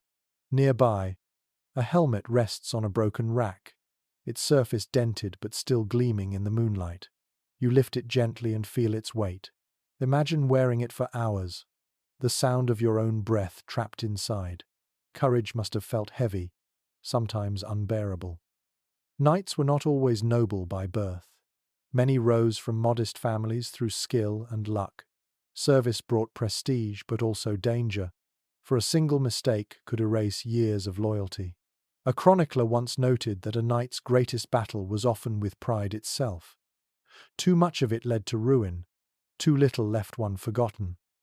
In the evenings, after drills ended, the yard would transform into a different kind of arena. Torches flickered, wine passed from hand to hand, and songs rose into the night. You can almost hear them now, deep voices singing of lost battles, of women waiting by candlelight, of comrades who never returned. The songs carried sadness wrapped in strength. According to an old minstrel's verse preserved in a monastery library, even the bravest knights feared silence. It reminded them of what courage could not defeat. That is why they sang loudly, laughed easily, and drank heartily to keep the darkness from creeping in. You let that thought settle, the idea that bravery was not absence of fear but mastery of it. A small and curious tradition recorded in castle accounts speaks of knights keeping tokens tied to their armor, locks of hair, bits of ribbon, or small carved charms. Some were from lovers, others from mothers or friends. They served as reminders that someone waited for their return. When a knight fell in battle, these trinkets were often buried with him, his story tied forever to those who remembered him. Archaeologists have found such fragments in burial sites, fragile ribbons that crumble at a touch. Yet they speak more eloquently than any sword. They tell of humanity surviving beneath armor. You find that comforting, even now. The training yard feels quiet again. You hear only the faint whistle of wind slipping through arrow slits. The helmet in your hands catches the moonlight once more before you set it gently down. Somewhere deep in the castle, laughter rises, the easy laughter of men at rest. Some historians believe that these moments of camaraderie, more than battle or duty, defined the life of a knight. Bonds forged in boredom and shared danger lasted longer than most alliances written in ink. You can almost sense that warmth lingering in the stones around you, a trace of fellowship that time has not quite erased. You stand and stretch, the cool night air brushing against your face. Ahead, a faint orange glow spills from a doorway leading into another chamber. The scent of spices drifts out: pepper, cloves, and roasted meat. The kitchen waits there, alive with the memory of smoke and laughter. You take one last look at the empty training yard, then follow the smell toward the heart of the castle's appetite, where iron and fire served peace as faithfully as they once served war. You follow the warm scent until the stone corridor opens into the kitchen, and the world changes again. The air feels alive here, thick with smoke, spices, and the hum of invisible labor. The torchlight glints off copper pots and soot-blackened walls. A faint draught stirs the ashes in a vast fireplace, large enough to roast an ox. You can almost hear the hiss of dripping fat and the crackle of wood as if the fire was still burning. According to surviving inventories from great houses, the castle kitchen was often the most complex room in the entire structure. It was not just a place to cook, but a miniature industry. There were separate stations for baking, brewing, butchering, and preserving. Each task had its rhythm and smell. Even now you can almost taste it. The sharp tang of vinegar, the sweetness of honey, the salt of the sea stored in heavy barrels. The master cook, often trained like a commander, ran the kitchen with military precision. Orders came from the hall above, dishes left in waves, and timing was everything. A single delay could insult a noble guest or spoil an entire feast. According to one surviving ledger from the court of Edward I, kitchens employed dozens of servants, each sworn to secrecy about recipes and techniques. Flavor was power. One delightful detail appears in the journal of a French scribe who visited English castles in the 14th century. He noted that the cooks spoke a language of their own, mixing Norman, Latin, and local slang into a stew of sounds that outsiders could barely understand. To hear them shout across the room was to hear a kind of culinary music, sharp and rhythmic as knives on wood. You walk closer to the long table where herbs once lay drying in bundles. A faint aroma of sage and marjoram still lingers in the wood. The surface is scarred with thousands of knife marks, each one a trace of movement. Here is where politics met appetite. Food was diplomacy, an edible language that could flatter, insult, or declare allegiance without a single word. Archaeological evidence shows that medieval diets were far richer and more inventive than legend suggests. Pies filled with spiced fruit, almond milk thickened with breadcrumbs, roasted game rubbed with pepper and cinnamon luxuries imported from distant lands through dangerous routes. The very presence of these flavors was proof of connection and influence. A banquet was a map of power you could taste.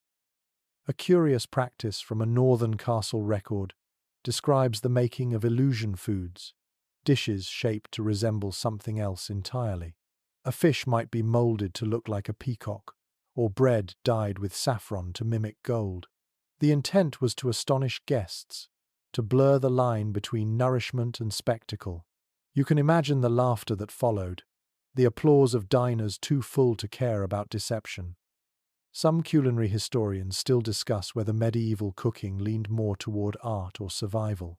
It is easy to forget that behind the feasts lay long hours of smoke, sweat, and danger.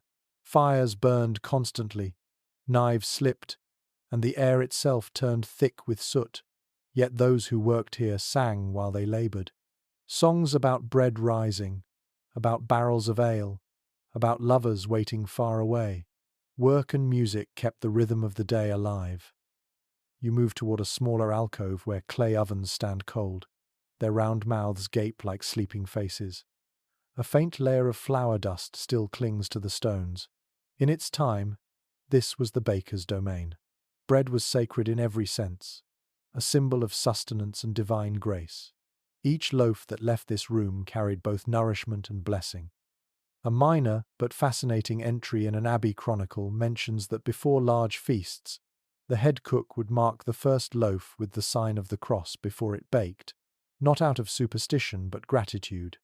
It was a quiet acknowledgement that survival itself was a kind of miracle. You imagine the evening bustle that once filled this space. Cooks shouting for more wood, the spit boy turning meat until his arms ached, dogs waiting under the tables for scraps. The kitchen was chaos and community in equal measure. Class divisions blurred here as hunger and heat made everyone human. At the far end of the room, a small door leads into a cool cellar.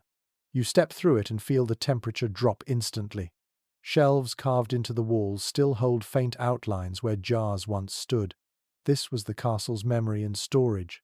Salted fish, dried fruit, wheels of cheese wrapped in cloth. A place where time could be slowed by patience and salt.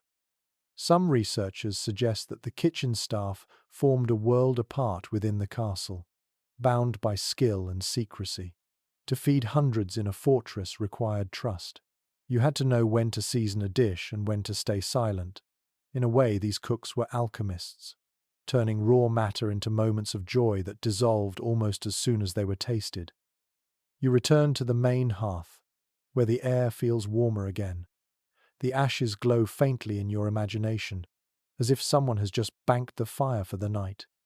The smell of smoke lingers in your hair. You can almost hear a last murmur of voices, laughter softening into fatigue. There is peace in the aftermath of labor, the stillness that follows heat and noise. You stand for a moment, breathing in that silence. Then, from beyond the courtyard, A new sound rises, the low rumble of hooves, the faint neigh of horses, and a soft cluck that could only belong to hens. You smile. The animals of the castle are awake in memory, waiting for their turn in this story. You leave the kitchen, stepping through the doorway into the crisp air of the stables, where the rhythm of life continues in hooves, wings, and quiet devotion. You step into the courtyard again, and the smell changes from spice and smoke to hay, manure, and damp straw. The air feels heavier but alive, filled with the soft shuffle of hooves and the faint rustle of wings from the loft above. This is the castle's other kingdom, one ruled not by lords or knights but by creatures who carried its weight, guarded its nights, and gave it breath. According to surviving stable records, every great castle kept a small army of animals. Horses, of course, were the pride of the yard. War horses called destriers were worth more than some villages, trained for years to respond to pressure, sound, and fear. They were as disciplined as their riders. Yet beside these giants stood smaller breeds, palfreys for ladies, pack horses for supply trains, and ponies for children learning to ride. Every animal had a place and a purpose. You walk along the row of stalls. The air smells warm and sweet, like hay soaked in Sunday. You can almost hear the quiet snort of a horse shifting in its sleep, the clink of a harness, the sigh of leather straps as they sway from their hooks. According to old travel diaries, castles were never truly silent at night. The animals' breathing filled the gaps between human voices, a living background hum of comfort. A curious bit of everyday life survives in a 13th century steward's list. It notes that each horse was given a name, often in Latin or French, and blessed during Mass. Names like Fortis, Griselle, or Luna appear again and again, as if the naming itself bestowed dignity. Some chroniclers even claim that horses recognize their own names when spoken softly. You whisper one now, and the word seems to stir the air as if memory might answer. Archaeological evidence from Castle Middens shows that smaller animals lived much closer to people than we often imagine. Chickens wandered freely through courtyards, goats were tethered near kitchens for milk, and dogs slept by doorways, serving as both guards and companions.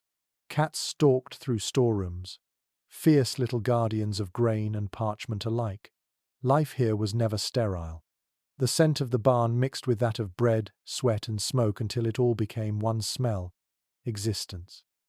One delightful but strange note comes from a Welsh poem that describes a goose kept as a kind of sentry bird.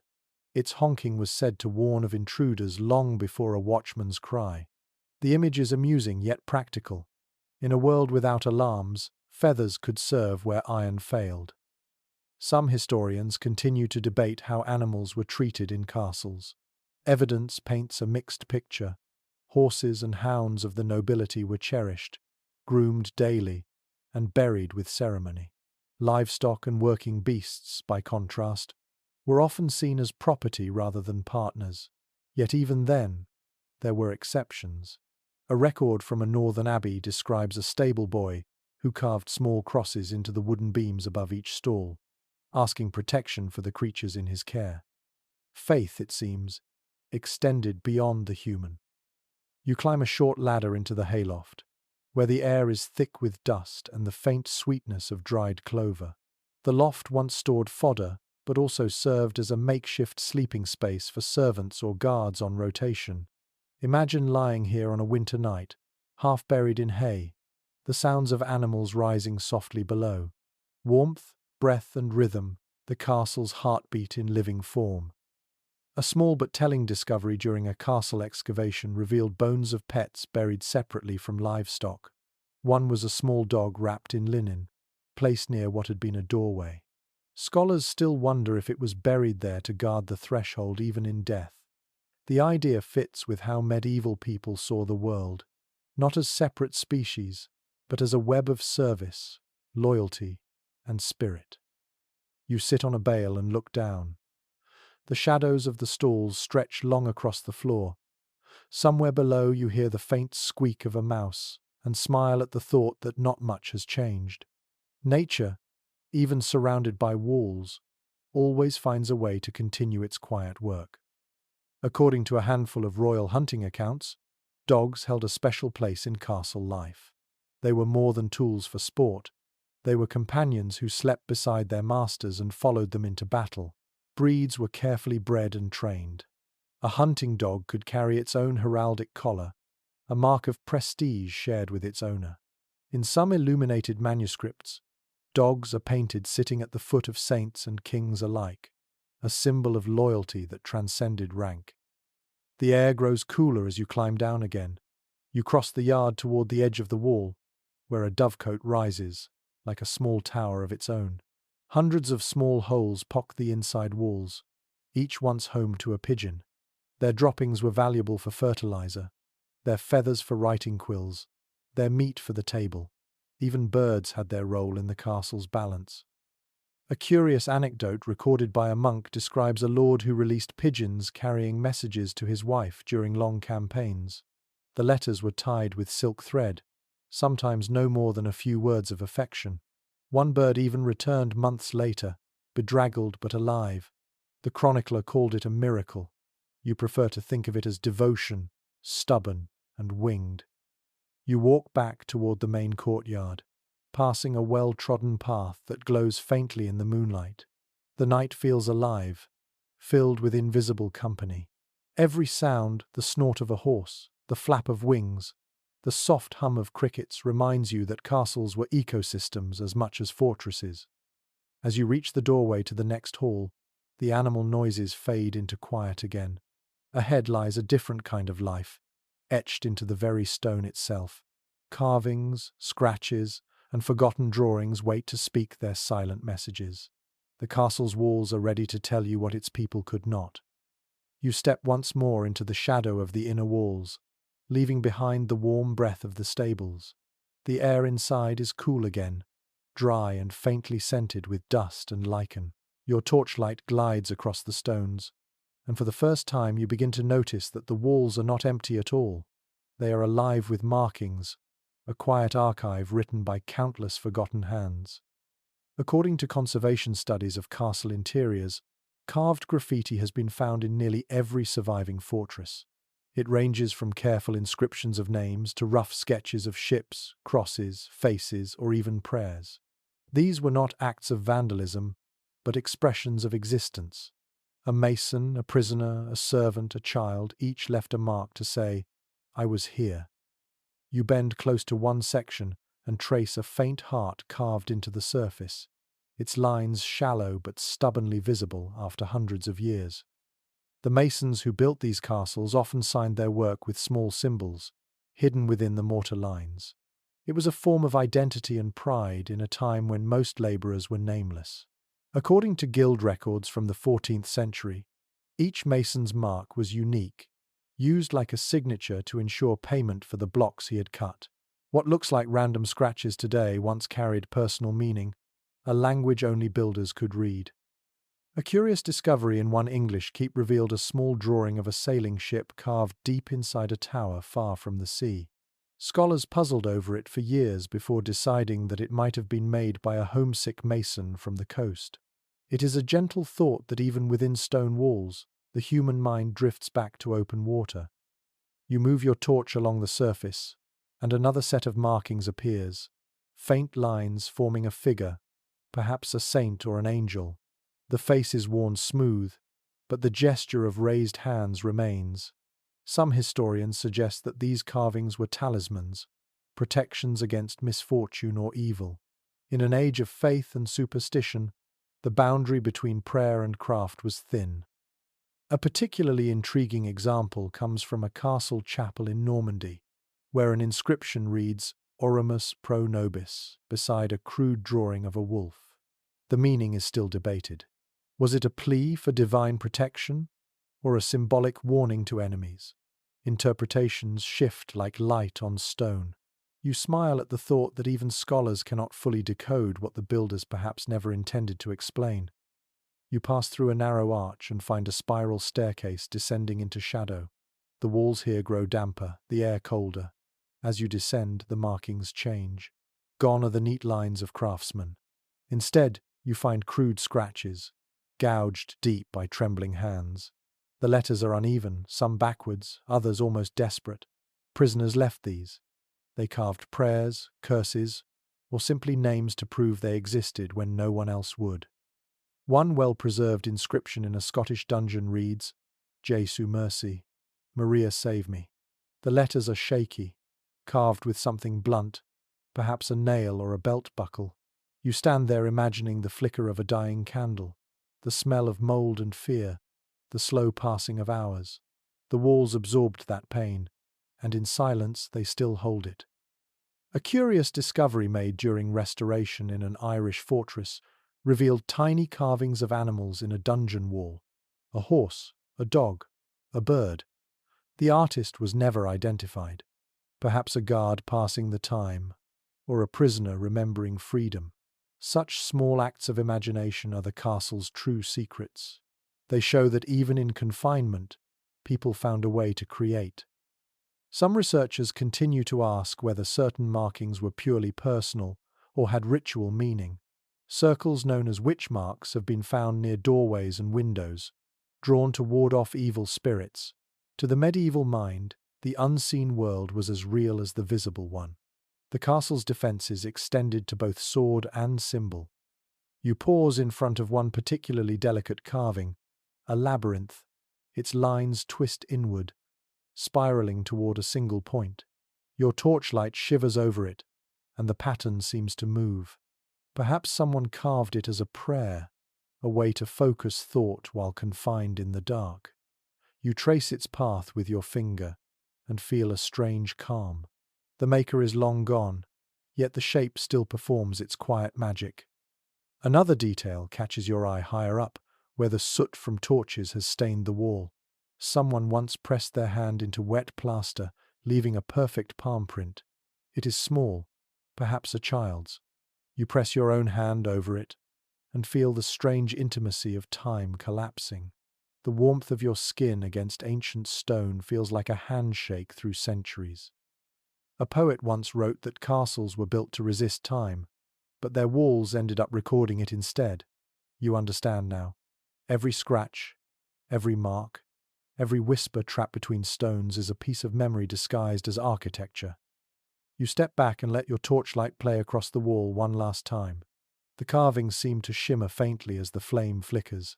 For a moment, it feels as if all those silent voices stir again, united by the simple desire to be remembered. Then you turn away and climb back toward the light. The air grows warmer as you ascend. Above you can hear the faint cry of a sentry and the rustle of banners in the wind. The marks in the stone fade into shadow behind you, but their presence lingers in your thoughts.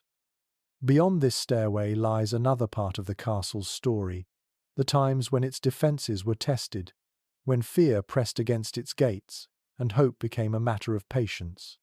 You step upward into that tension, ready to see how people endured the sieges that shaped both their walls and their minds. You emerge into the pale moonlight again, and the air feels sharper here, touched by the memory of conflict. The walls seem taller, the silence heavier.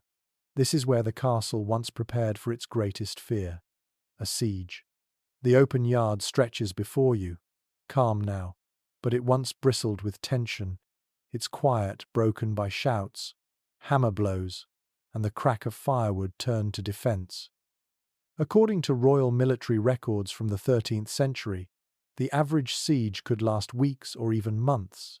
More castles fell to starvation and exhaustion than to sword or flame. The people who lived within these walls understood that survival was an art of patience. Every grain of wheat, every bucket of water, every torch was counted and rationed. You can almost see them now, men and women moving through the courtyard like shadows, tightening belts, whispering prayers. Archaeological findings from ruined fortresses reveal traces of makeshift living spaces built during sieges, wooden huts inside courtyards, ovens made from broken tiles, and fire pits carved into the ground. When the gates closed, the castle became its own small world, sealed against both danger and hope. The air must have been thick with smoke and worry. According to the letters of a monk who witnessed such a siege, Defenders found strange ways to fill their days.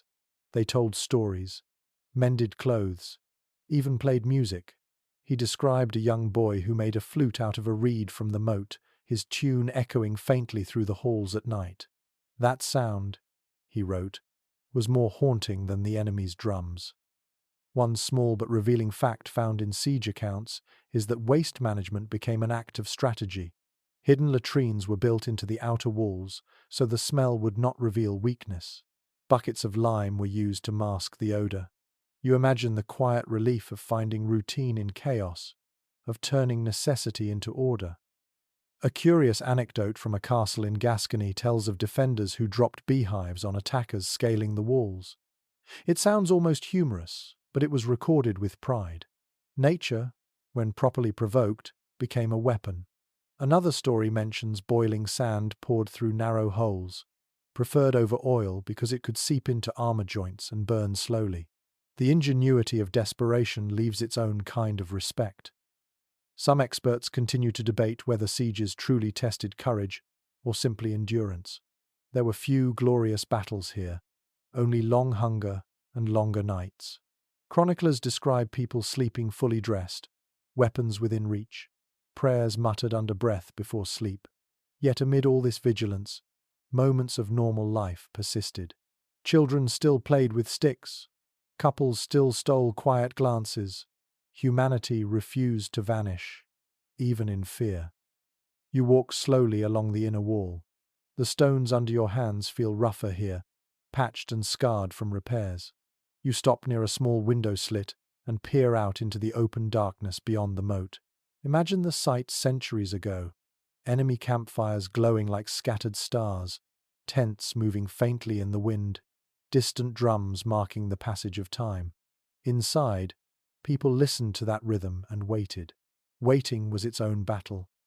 One chronicler wrote that time itself became an enemy during siege. The longer it stretched, the louder every small sound seemed.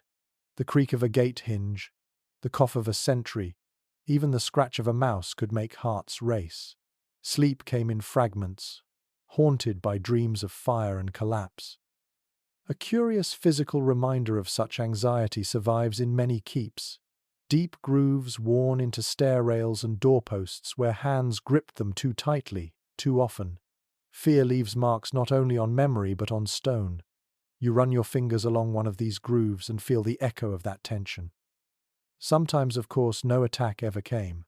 There are accounts of castles preparing for months, stockpiling, arming, watching the horizon only for the enemy to march away.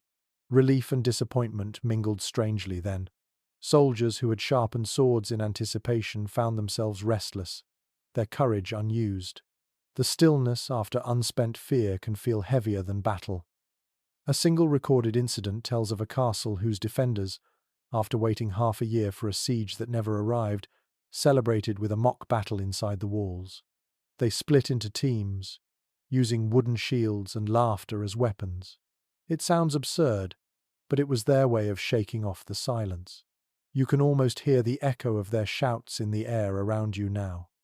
Some historians still argue about whether castles were truly defensive structures or simply symbols of authority, built more for presence than practicality. Perhaps both ideas hold truth. A castle defended its people not only with walls but with belief, the belief that safety could be built from stone and courage combined. You move toward the main gate again, the path lit only by moonlight. The stones seem to glow faintly, silvered with age. You think of the defenders who once stood here, eyes fixed on the horizon, waiting for signs of movement, their breath mingled with the wind, their hearts steady in the stillness. The torch in your hand flickers, throwing long shadows across the wall. The sound of the wind deepens, like a sigh passing through history itself.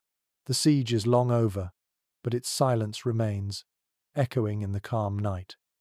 You turn toward a narrow passage that leads deeper into the keep. Somewhere behind these walls, hidden staircases and secret tunnels twist through the dark, built for moments when escape was the only victory left. You follow that darkness, curious to see where it leads, toward hidden doors and the whisper of the castle's most private secrets. You step into the narrow passage and feel the air change around you. It is cooler here, almost damp, with the faint smell of stone dust and age. The corridor winds sharply, and your torchlight catches irregular seams in the wall, lines that do not quite match the rest of the masonry. You are walking beside secrets, the castle's hidden arteries. According to architectural surveys of medieval fortresses, most large castles contained at least one concealed passage. Some were built for escape, others for movement between private chambers, and a few for spying. Their existence was rarely recorded in writing. Knowledge of them was passed only through trusted hands, the lord, the architect, and perhaps one or two guards. Secrecy was as vital as the walls themselves. You brush your fingers along the cold stone until they meet a faint groove. The pattern forms a rectangle, almost invisible in the dim light. When you push gently, the wall gives slightly under your hand. A whisper of air seeps through the gap, carrying the scent of earth and distance. A hidden door. The torchlight trembles as if caught between curiosity and caution. One detailed account from a Norman castle describes such a passage leading from the great hall to a nearby chapel. It allowed nobles to move unseen during political unrest. Some of these tunnels were no wider than a coffin, and their ceilings so low that even the smallest person had to stoop. You imagine walking through that narrow dark with nothing but a single candle and the sound of your own heartbeat. A curious discovery during excavations in a ruined fortress revealed a passage that opened behind a fireplace. The soot on the stones disguised the entrance for centuries. The archaeologists who found it reported that it still smelled faintly of smoke, as if the last person who escaped through it had only just gone. Some scholars continue to question how often these tunnels were actually used. Many were impractical or dangerous, collapsing after a few meters. Yet their existence had psychological power. To know there was a way out gave hope to those trapped inside. To an attacker, the idea of hidden movement inside a fortress must have been terrifying. The castle itself seemed alive, capable of vanishing and reappearing at will. You take a slow breath and step through the hidden doorway. The air grows cooler, the smell of damp soil stronger. The passage slopes downward, its walls rough and unpolished. Drops of water cling to the ceiling like tiny stars.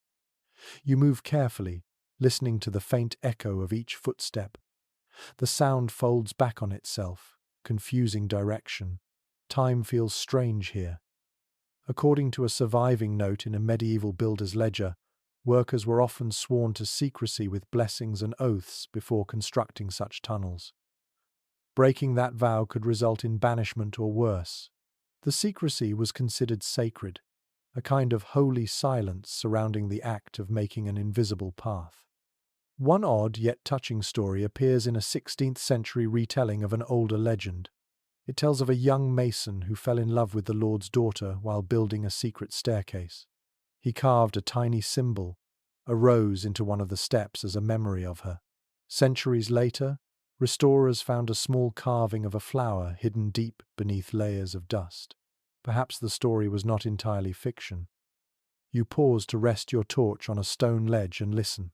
Somewhere far ahead, a faint drip echoes like a heartbeat. You imagine the people who might have passed this way before. A fleeing noble clutching a child, a messenger carrying stolen letters, or perhaps a servant escaping punishment. Every stone carries a trace of panic, of hurried breathing, of hope. A few steps farther, you reach a fork. One path continues deeper into shadow, while the other slopes upward toward a faint shimmer of light. You follow the light, cautious and curious. The tunnel narrows until you must turn sideways to continue.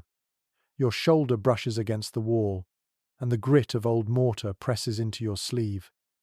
When you finally emerge, it is through a small opening, hidden behind a vine-covered arch near the outer courtyard. You blink in surprise at the sudden coolness of open air. The night has deepened, stars scattered like white dust above the towers. You realize you have just traveled the length of the keep unseen, passing through the veins of stone like a whisper. Some experts still debate the purpose of these passages: escape, espionage, or romance. There are recorded stories of lovers meeting in such hidden spaces, their footsteps muffled by earth and secrecy. It seems fitting that the same tunnels that saved lives also hid moments of forbidden tenderness. You step aside to examine the ivy-covered entrance. The opening looks like nothing more than a crack in the wall. To anyone outside, it would disappear into shadow. You imagine the relief of reaching it in time, of feeling the first breath of night air after hours trapped in darkness. Freedom would have tasted like this: cold, sharp, and sweet. The torch burns low now, its flame sputtering in the breeze. You hold it close and take one last glance into the darkness behind you. The passage feels watchful, as if aware that its secrets have been noticed once more. Then you turn toward the open courtyard. The wind picks up, carrying the smell of damp stone and rain. Ahead, carved symbols glimmer faintly on the lintels and window arches, strange marks that look like letters or charms. These are the castle's oldest protectors, signs drawn against forces that no wall could hold. You walk toward them, ready to see how faith and fear lived side by side in the heart of the medieval mind. You cross the courtyard again and stop beneath an archway, where strange shapes glint faintly in the stone.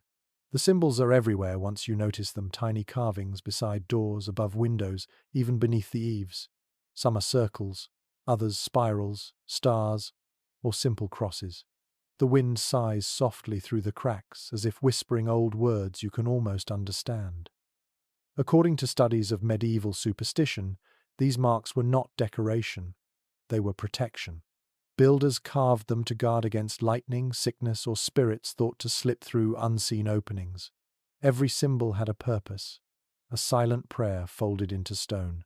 The medieval world saw danger not just in armies or storms, but in invisible forces that traveled with the night.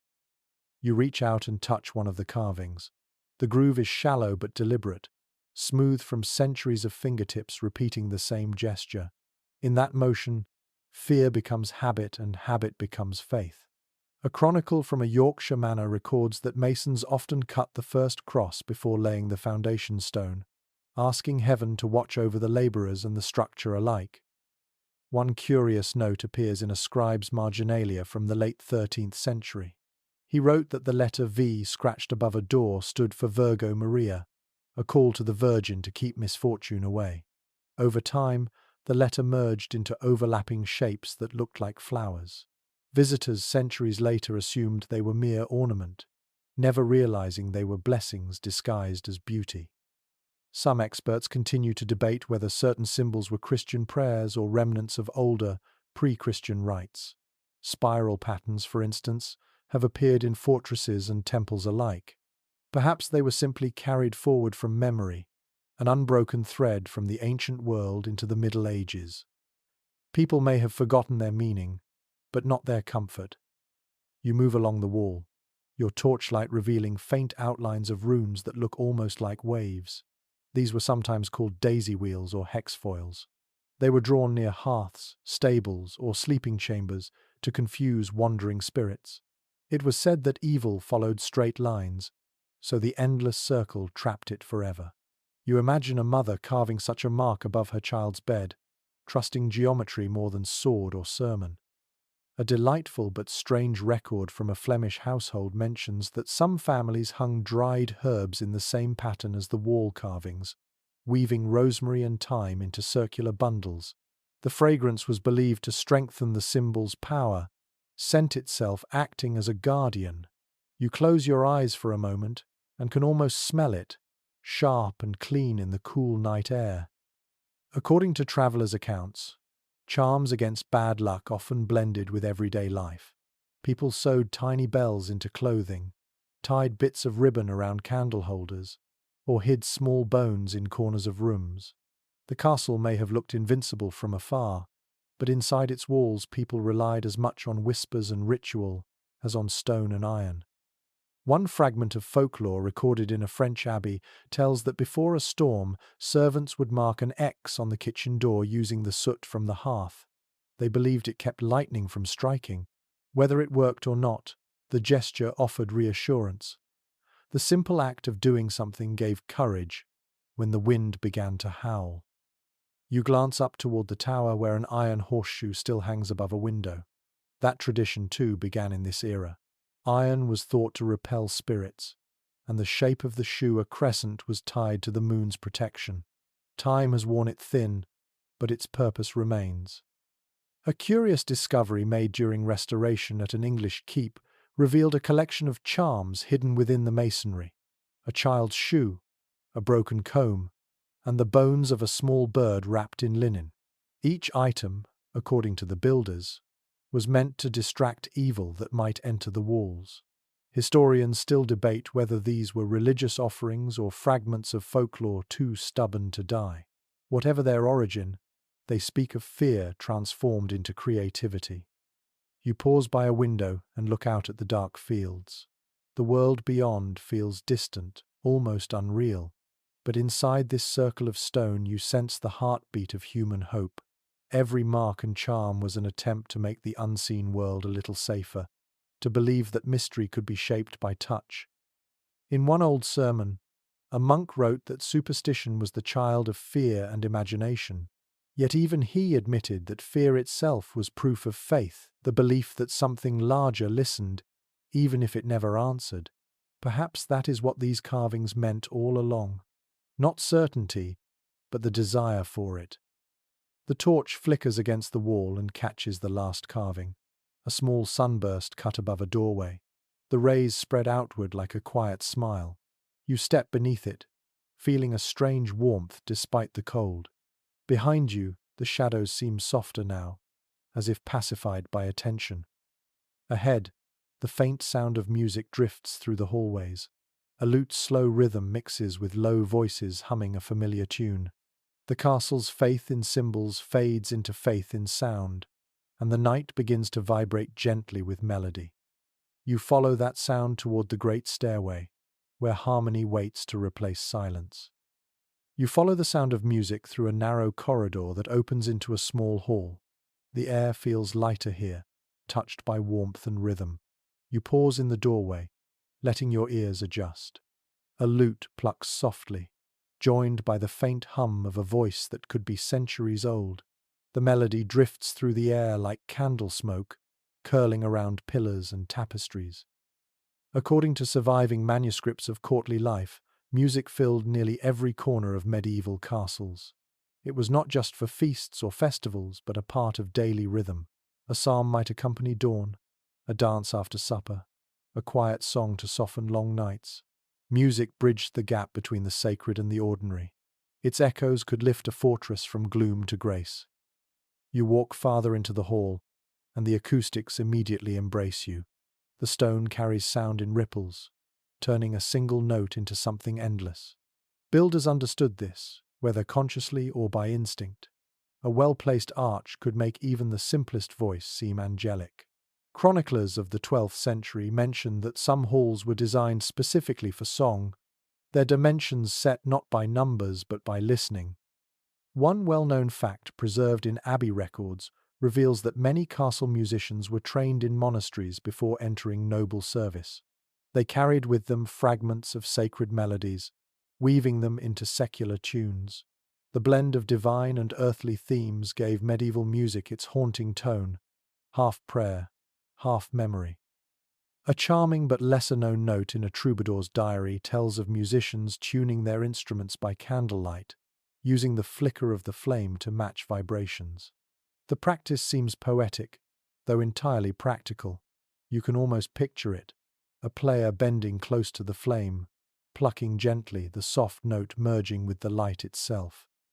Some experts continue to discuss whether music in castles was primarily entertainment or emotional necessity.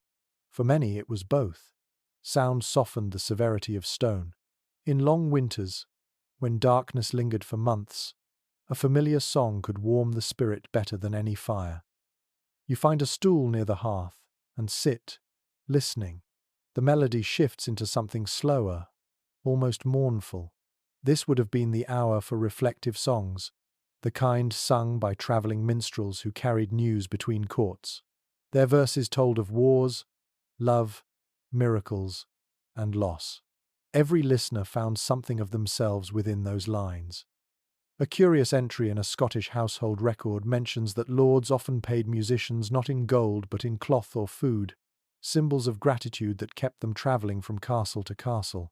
These wanderers were both artists and informants, carrying stories in rhythm. The same song might sound slightly different in every region, shaped by accent and memory. You close your eyes and let the imagined instruments take shape around you.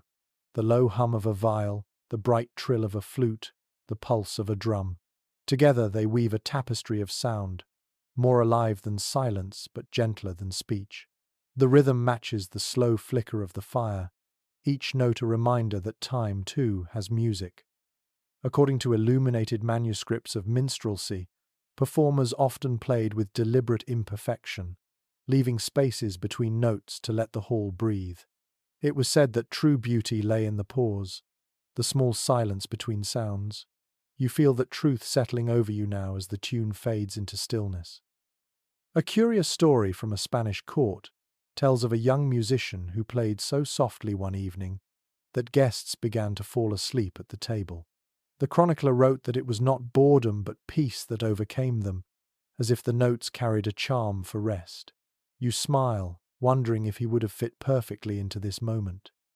The castle's connection to music was also practical. Trumpets signaled curfews, bells marked prayers, drums announced arrivals. Even danger had its own melody. To live in a medieval fortress was to live inside a symphony of sound, each note tied to survival and ceremony alike. Some historians believe that music created a sense of unity impossible through words. A hall filled with people listening together was, for a moment, equal. Rank faded beneath rhythm. You can almost see it now. The lord, the servant, the cook, all still for the same refrain. The last note lingers like breath against the wall. The silence afterward feels full rather than empty, a gentle ache that asks to be remembered. You rise slowly, your footsteps soft against the flagstones. Somewhere above, a faint cheer breaks the stillness, followed by laughter and the clatter of wood. The sound of revelry filters down from the courtyard. The night of peace has turned into celebration. Perhaps a tournament has ended, or a guest has arrived. Either way, the castle stirs again, waking from its lullaby. You turn toward the stairs leading upward. The flicker of torches dances along the walls, guiding you to the source of the noise. As you climb, the air grows warmer, scented faintly with sweat, wine, and excitement. The great doors ahead swing open to reveal the open yard once more, alive with color, motion, and spectacle. The world of tournaments and pageantry unfolds before you, glittering in the torchlight. You step into the courtyard, and the world bursts into motion. The night has given way to bright torches that throw flickering gold across banners, shields, and the polished steel of helmets. Trumpets call from the ramparts, and laughter rolls like warm thunder. The castle that once felt so solemn now hums with celebration. Tournaments and spectacles were the heartbeat of medieval joy, moments when even the stone walls seemed to lean in to watch. According to royal accounts, tournaments were both sport and strategy. They displayed strength, wealth, and unity, but they also disguised politics beneath the shimmer of chivalry. Knights competed for honor, yes, but also for alliances, wagers, and the glances of noble spectators. Each tilt of a lance or clash of armor carried meaning far beyond the field. You make your way through the gathered crowd. Servants hurry past carrying jugs of ale, their faces flushed from heat and excitement. Children sit on shoulders to see better.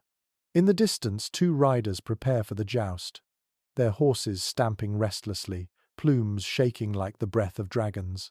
The smell of sweat, hay, and trampled earth fills the air. You feel your pulse quicken despite knowing this is only memory now. A chronicler from the 12th century described tournaments as half prayer, half chaos. They began with solemn blessings and ended with bruises, splintered lances, and laughter. Knights swore to fight for honor, but a bit of showmanship never hurt. Some were known to wear sleeves embroidered with a lady's colors, their courage tied to silk and sentiment. One charming account from Burgundy mentions a knight who carried his lady's ribbon on his helmet for 7 years without washing it, insisting that its luck would fade with soap. His comrades joked that victory came from the smell, not the devotion. Such stories capture the strange blend of seriousness and humor that colored these events. Archaeological evidence from tournament fields shows that not all contests were violent. Many were rehearsed performances. Wooden swords, blunted lances, and mock duels gave spectators a thrill without drawing blood. Yet accidents were common. A broken lance could pierce armor, and cheers could turn to cries in an instant. Danger was part of the spectacle, a reminder that courage was always rented from fate. Some experts continue to debate whether these gatherings were genuine training for war or elaborate theatre. Perhaps they were both. The rhythm of hooves, the clang of armor, the rising chant of the crowd all echoed the patterns of real battle, but with applause replacing screams. For a moment, knights could taste glory without the shadow of death. You find a place along the edge of the tilt yard, where the earth is packed hard from centuries of hooves. The joust begins. 2 horses surge forward, each rider lowering his lance. The impact is sudden, explosive. A crack of wood, a shower of dust, the crowd's roar. One rider wavers, steadies, then raises his arm in salute. The tension breaks into cheers. It feels alive again, this old dream of valor. As the next competitors ready themselves, musicians play along the sidelines. Drums keep time, pipes spiral upward in melody, and banners ripple like living fire. The castle becomes a stage, each sound another brushstroke on its great performance. A curious note found in a steward's expense book reveals that after tournaments, the grounds often turned into markets. Merchants set up stalls selling ribbons, charms, and trinkets shaped like tiny shields. Children traded pebbles for souvenirs, and the smell of roasted meat replaced that of dust and sweat. It was a rare moment when peasants and nobles shared the same laughter, even if only for a few hours. As night deepens, the spectacle continues indoors. You follow the crowd back through the archway into the great hall, where torches blaze and tables overflow. Music swells again, louder and faster now. The same knights who clashed in armor now dance with unsteady grace, still flushed from wine and victory. One poetic observation from a court musician noted that these feasts were the other half of battle. The triumph of surviving deserved its own ritual, and celebration was a kind of renewal. You can see it clearly here, the joy, the exhaustion, the relief that tomorrow's duties are still a sunrise away. You sit near the edge of the hall, watching servants move like a well-practiced tide. Platters of meat pass by, cups refill, and the smell of roasted herbs and honey drifts through the air. For a moment, the castle feels almost modern in its rhythm, a space made for spectacle and connection. Some historians have suggested that tournaments were less about combat and more about control. By keeping knights busy with games, rulers channeled their aggression into ceremony instead of rebellion. It was a clever kind of peace, disguised as sport. The idea makes you smile, a kingdom distracted by pageantry rather than war. The music slows. A bard steps forward, lute in hand, and begins to sing. His voice rises above the murmurs, telling a story of a castle that survived 1,000 storms, of lovers parting and reuniting, of kings forgotten, and walls that endure. You recognize the pattern now. It is the story of every castle, every night like this one.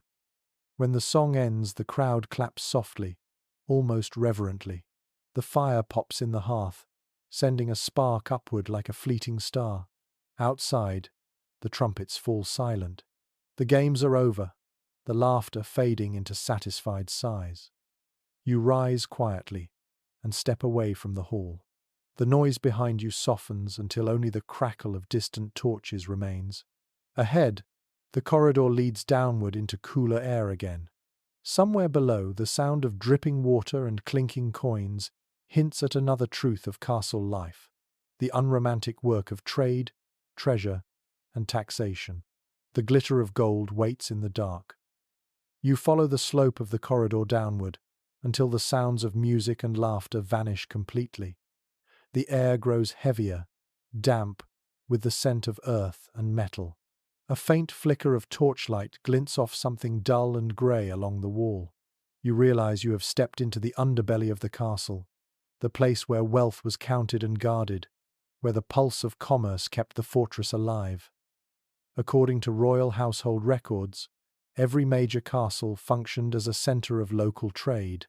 Within its walls were storerooms, granaries and treasuries that managed more than silver. Grain, salt, and cloth were forms of currency too, traded for loyalty and labor. The castle was not just a fortress of stone, but a fortress of economics, the spine of medieval survival. You pause beside a small wooden door reinforced with iron bands. The lock is massive, its surface rusted with age. Inside, you can almost picture shelves stacked high with ledgers, sacks of flour, barrels of ale, and chests filled with coins sealed in wax. A steward would once have stood here, keys jangling at his belt, his quill scratching long into the night. One well-documented record from the accounts of Henry II details payments for everything from candles to cannon shot, revealing how castles breathed through spending. To run a fortress required constant motion, taxes collected, rents exchanged, tolls gathered at the gate. The Lords of Stone were, in truth, masters of numbers. A curious discovery during excavations in a French stronghold uncovered hundreds of small lead tokens, each stamped with symbols of bread or tools. They served as a kind of internal currency, exchanged among servants before being tallied by the steward. It was an ingenious system, a miniature economy hidden within walls. According to merchants' letters of the period, castles also acted as banks for their regions. Wealthy travelers stored valuables here, protected by reputation and stone. The promise of safety gave castles a kind of financial gravity. To have your chest stored in a lord's treasury was to announce your importance without saying a word. Some scholars still debate whether this concentration of wealth strengthened feudalism or suffocated it. Money flowed upward like water to the keep, but rarely trickled back down. Yet the people who served within the walls often found stability unknown in villages beyond. Their wages, though small, arrived with regularity, and their lives revolved around the rhythms of paydays and provisions.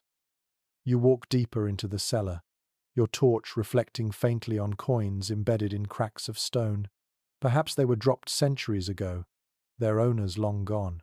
You stoop to pick one up, its surface rough with corrosion. The faint outline of a cross remains, a reminder that even money was sacred once, its image blessed to ensure honest exchange. According to records of toll collectors, every cart entering the castle was inspected and taxed. Grain, cloth, even salt paid its tithe to pass through the gates. The revenue kept the walls standing, the soldiers fed, the masons paid.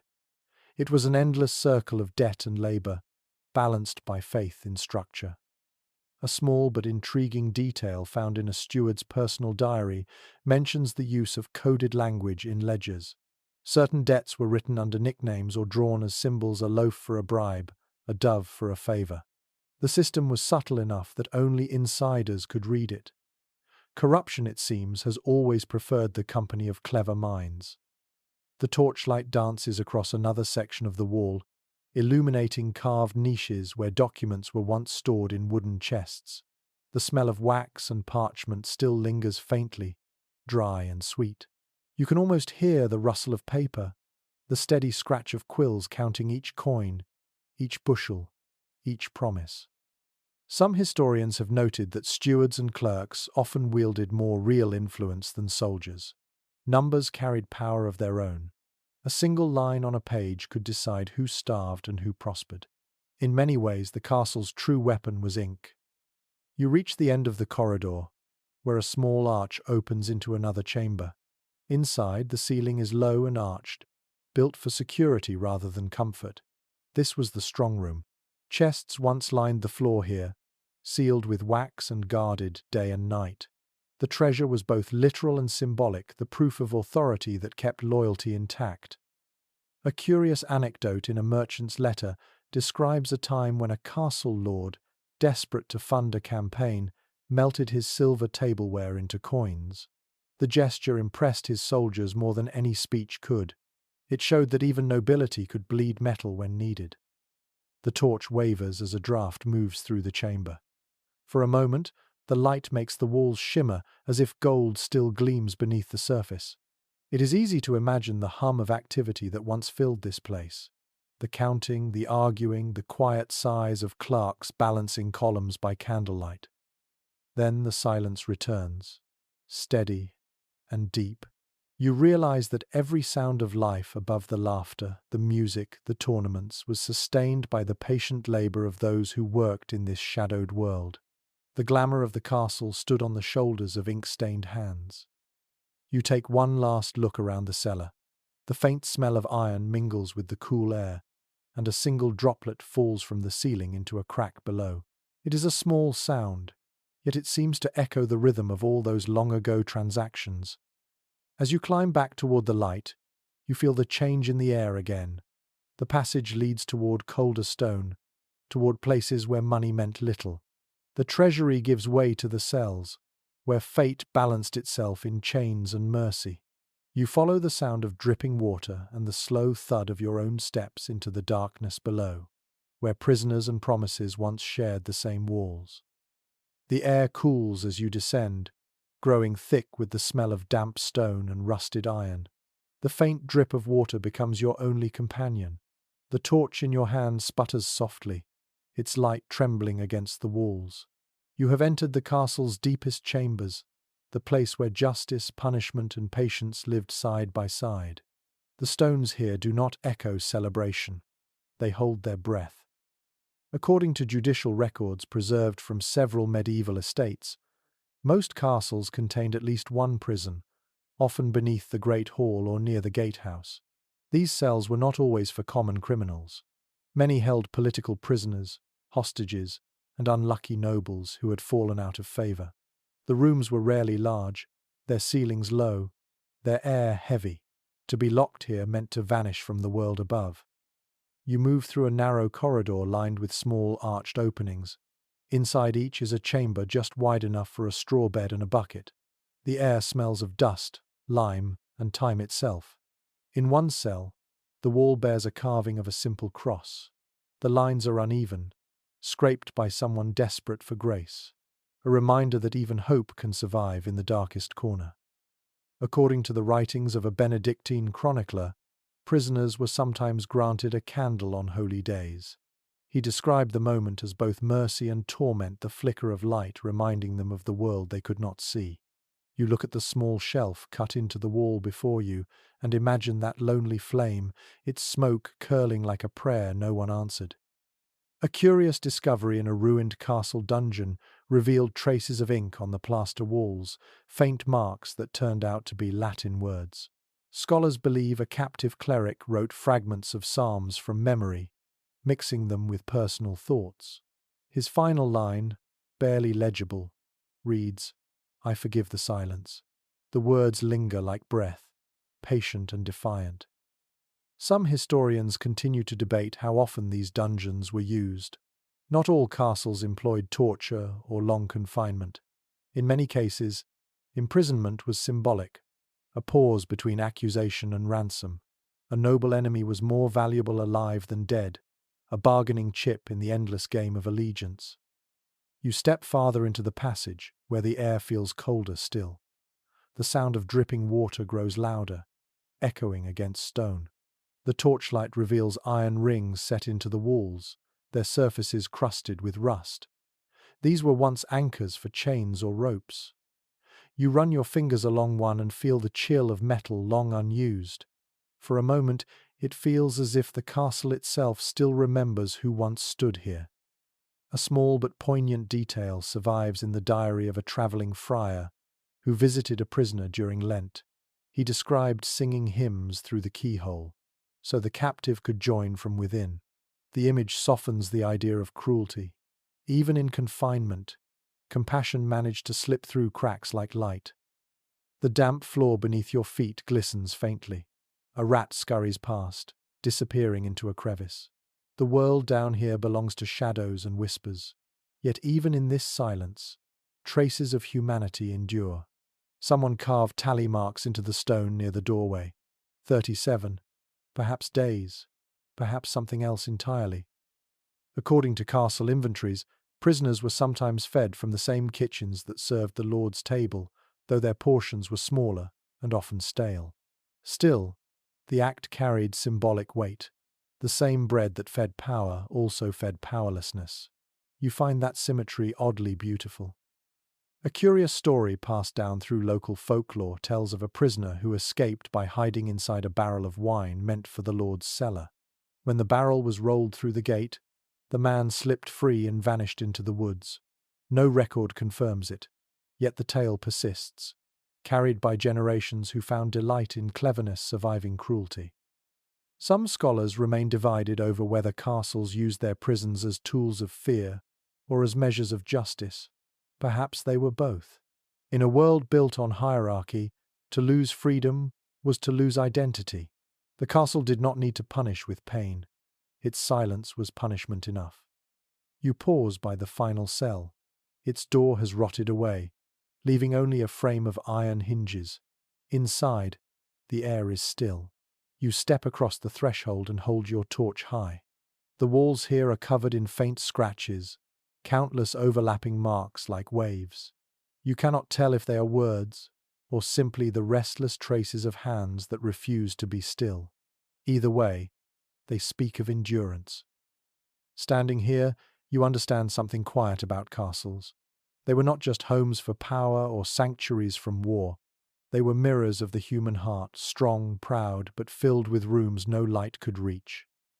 You turn to leave, and as you do, the echo of your footsteps fills the corridor. The torch flame bends in the draught, guiding you back toward the stairway. The walls seem to exhale softly as you pass, as though relieved that your visit is over. When you climb back into the open air, the night feels new again. The sky above the courtyard glows faintly with stars. Somewhere behind you, the darkness still keeps its secrets, but ahead, another kind of shadow waits. The ones made not by stone or fear, but by imagination itself. The stories of ghosts and legends begin where history falls silent. You stand once again in the courtyard, breathing in the cold air that tastes faintly of rain. The castle is quiet now, but a different kind of life stirs within its silence. The torches burn low, their flames moving like sighs, and every shadow seems to shift just a little when you are not looking. This is the hour when stories begin to wake, the hour that belongs to ghosts, legends, and the soft imagination of night. According to local chronicles and travelers' accounts, nearly every castle in Europe claims its own ghost. They appear in countless forms: a pale lady gliding along parapets, a knight forever pacing the battlements, a monk crossing a courtyard where the chapel once stood. People have whispered about them for centuries, shaping fear into fascination. You realize that such stories are less about death and more about memory refusing to leave. You walk toward the great staircase, its steps glistening slightly with dew. The stones feel colder than before, as if touched by invisible hands. Somewhere above, the wind moves through a broken window, producing a faint moaning sound. In daylight, it would be nothing more than air. At night, it sounds like a sigh. According to a 15th century letter written by a visiting poet, one of the oldest ghost tales tells of a builder who fell from the wall before the castle was completed. His spirit, they said, returned each night to tap the stones, checking that the structure still held. Guards reported hearing the sound of hammering long after midnight, though no one ever saw him. The poet ended his letter with a simple thought: perhaps he only wanted to be sure his work was loved. A curious local tradition from certain regions records that household servants would greet unseen presences politely before locking up for the night.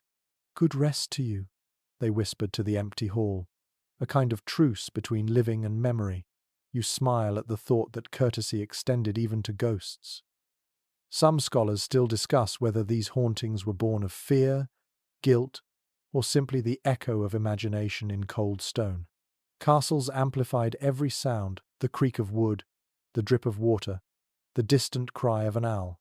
In the hush of midnight, the mind shaped these noises into stories. The result was folklore that comforted as much as it frightened. You step into the great hall again. The fire has burned to embers, the smell of smoke hanging low and sweet. For a moment, you think you see movement near the far wall, a flicker of pale light where no candle burns. It could be nothing. It could be everything.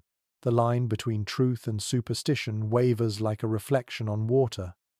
A small but fascinating note survives in a Scottish manuscript, describing how castle guards would mark protective symbols on their armour before night duty. The belief was not that ghosts could harm them, but that fear itself could. By scratching a cross or a simple circle into their shields, they steadied their hearts. Faith, even when mixed with folklore, was still a kind of armour. There are stories of kindness among the hauntings too. In a French fortress, the so-called White Lady was said to appear beside lost children and guide them back to safety before dawn. In another, a monk's shadow was seen lighting the chapel candles during storms.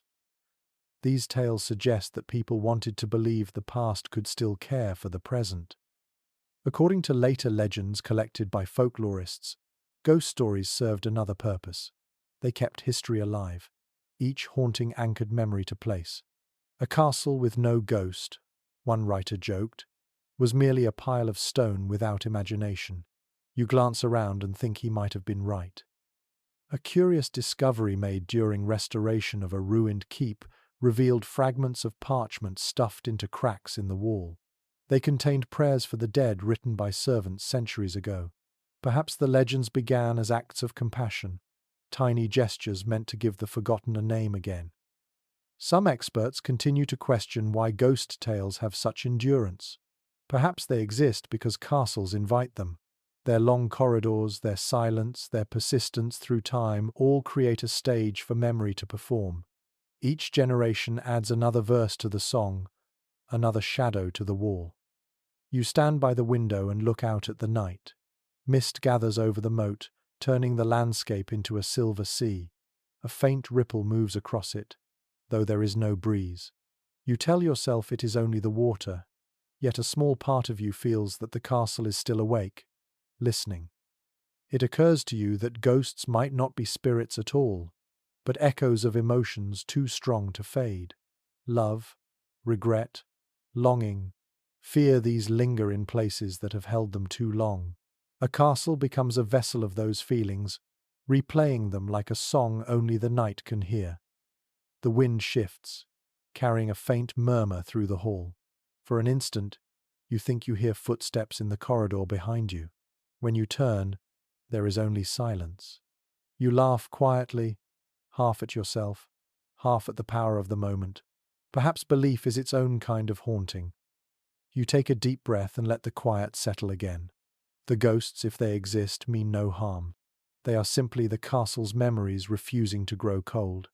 You whisper a soft farewell to the shadows and step back into the courtyard. The mist has thickened now, wrapping the walls in silver. Somewhere in that haze lies the next story waiting to unfold. How castles crumble, how they pass from strength to ruin, and how beauty can survive even in decay.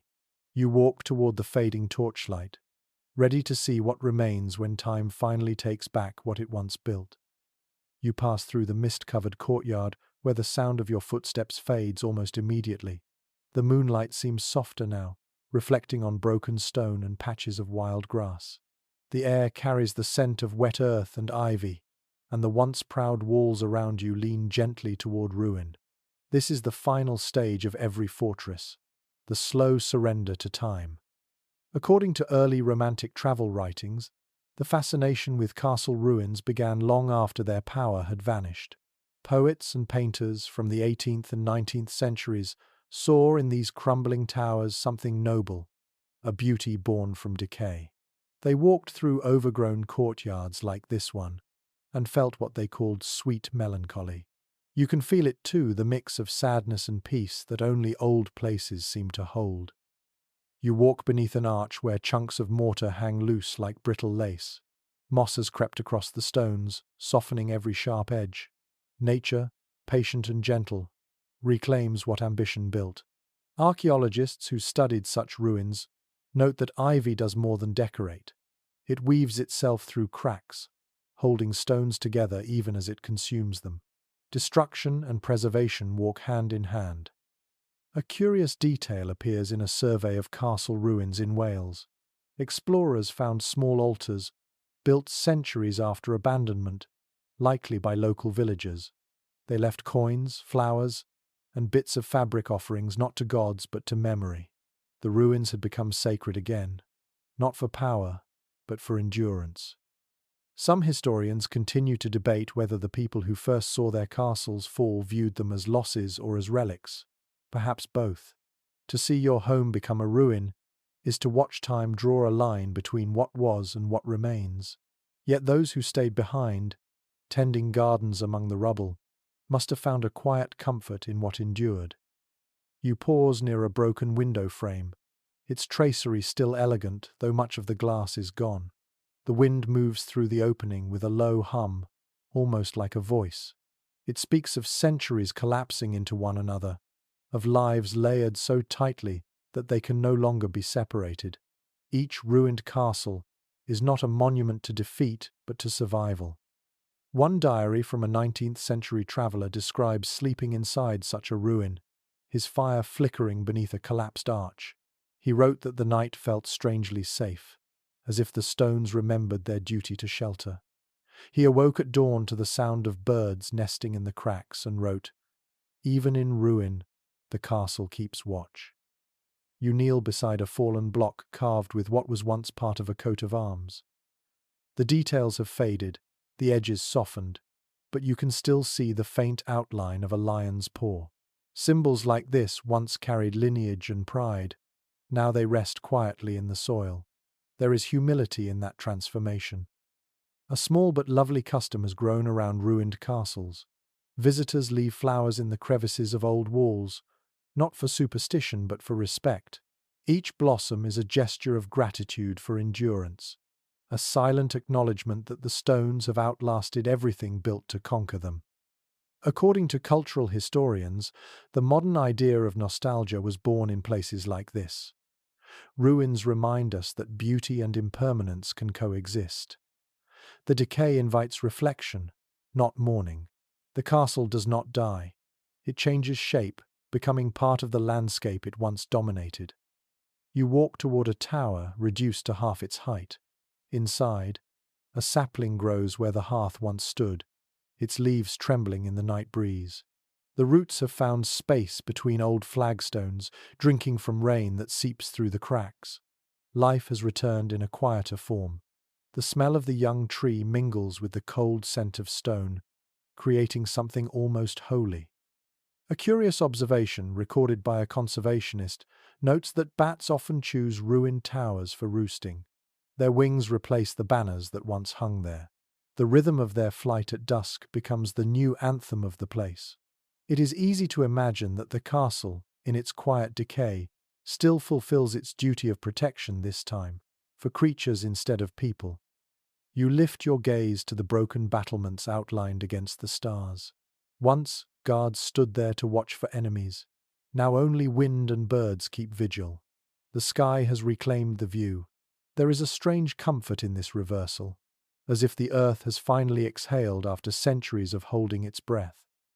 Some writers describe ruins as frozen music, each fallen wall a lingering note in a melody that never truly ends.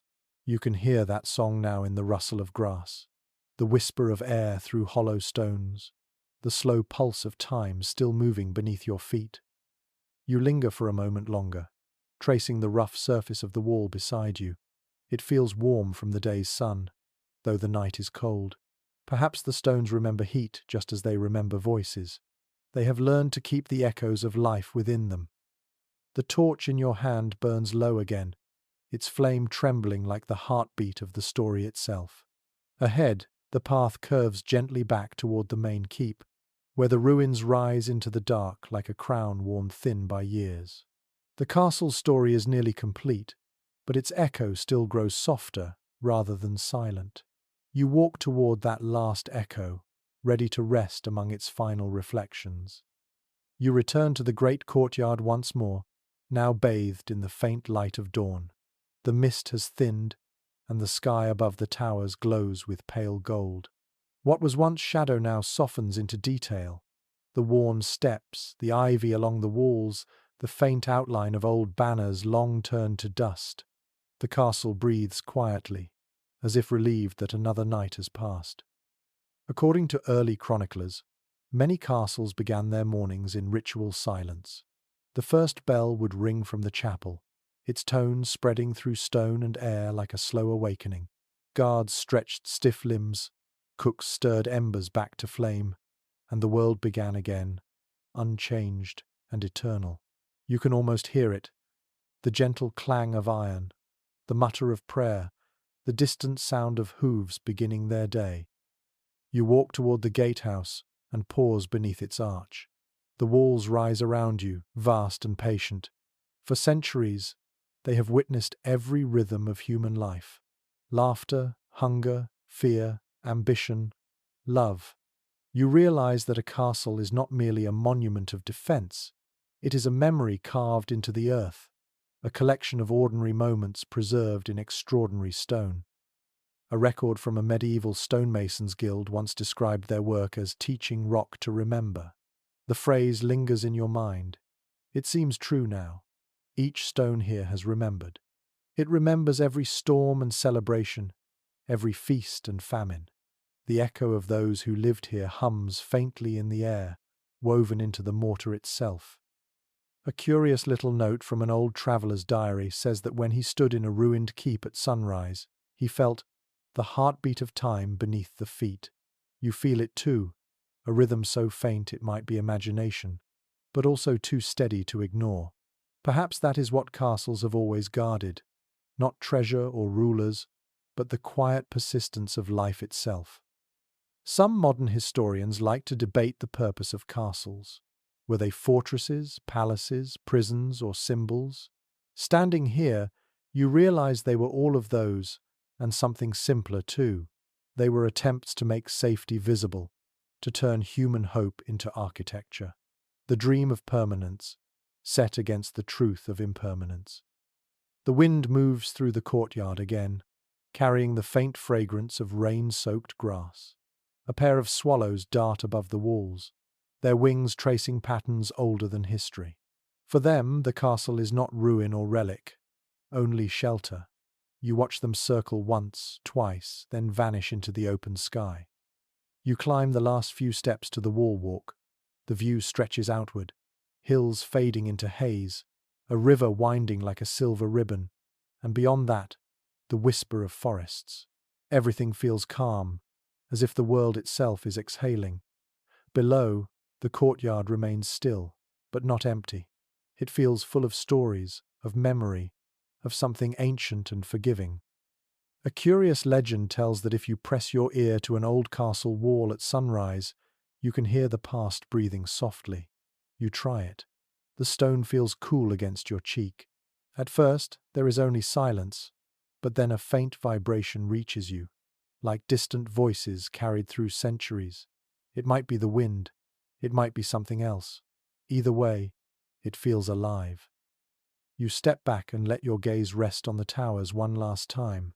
Their edges glow in the morning light, golden and gentle, no longer symbols of power but of endurance. Time has not defeated them.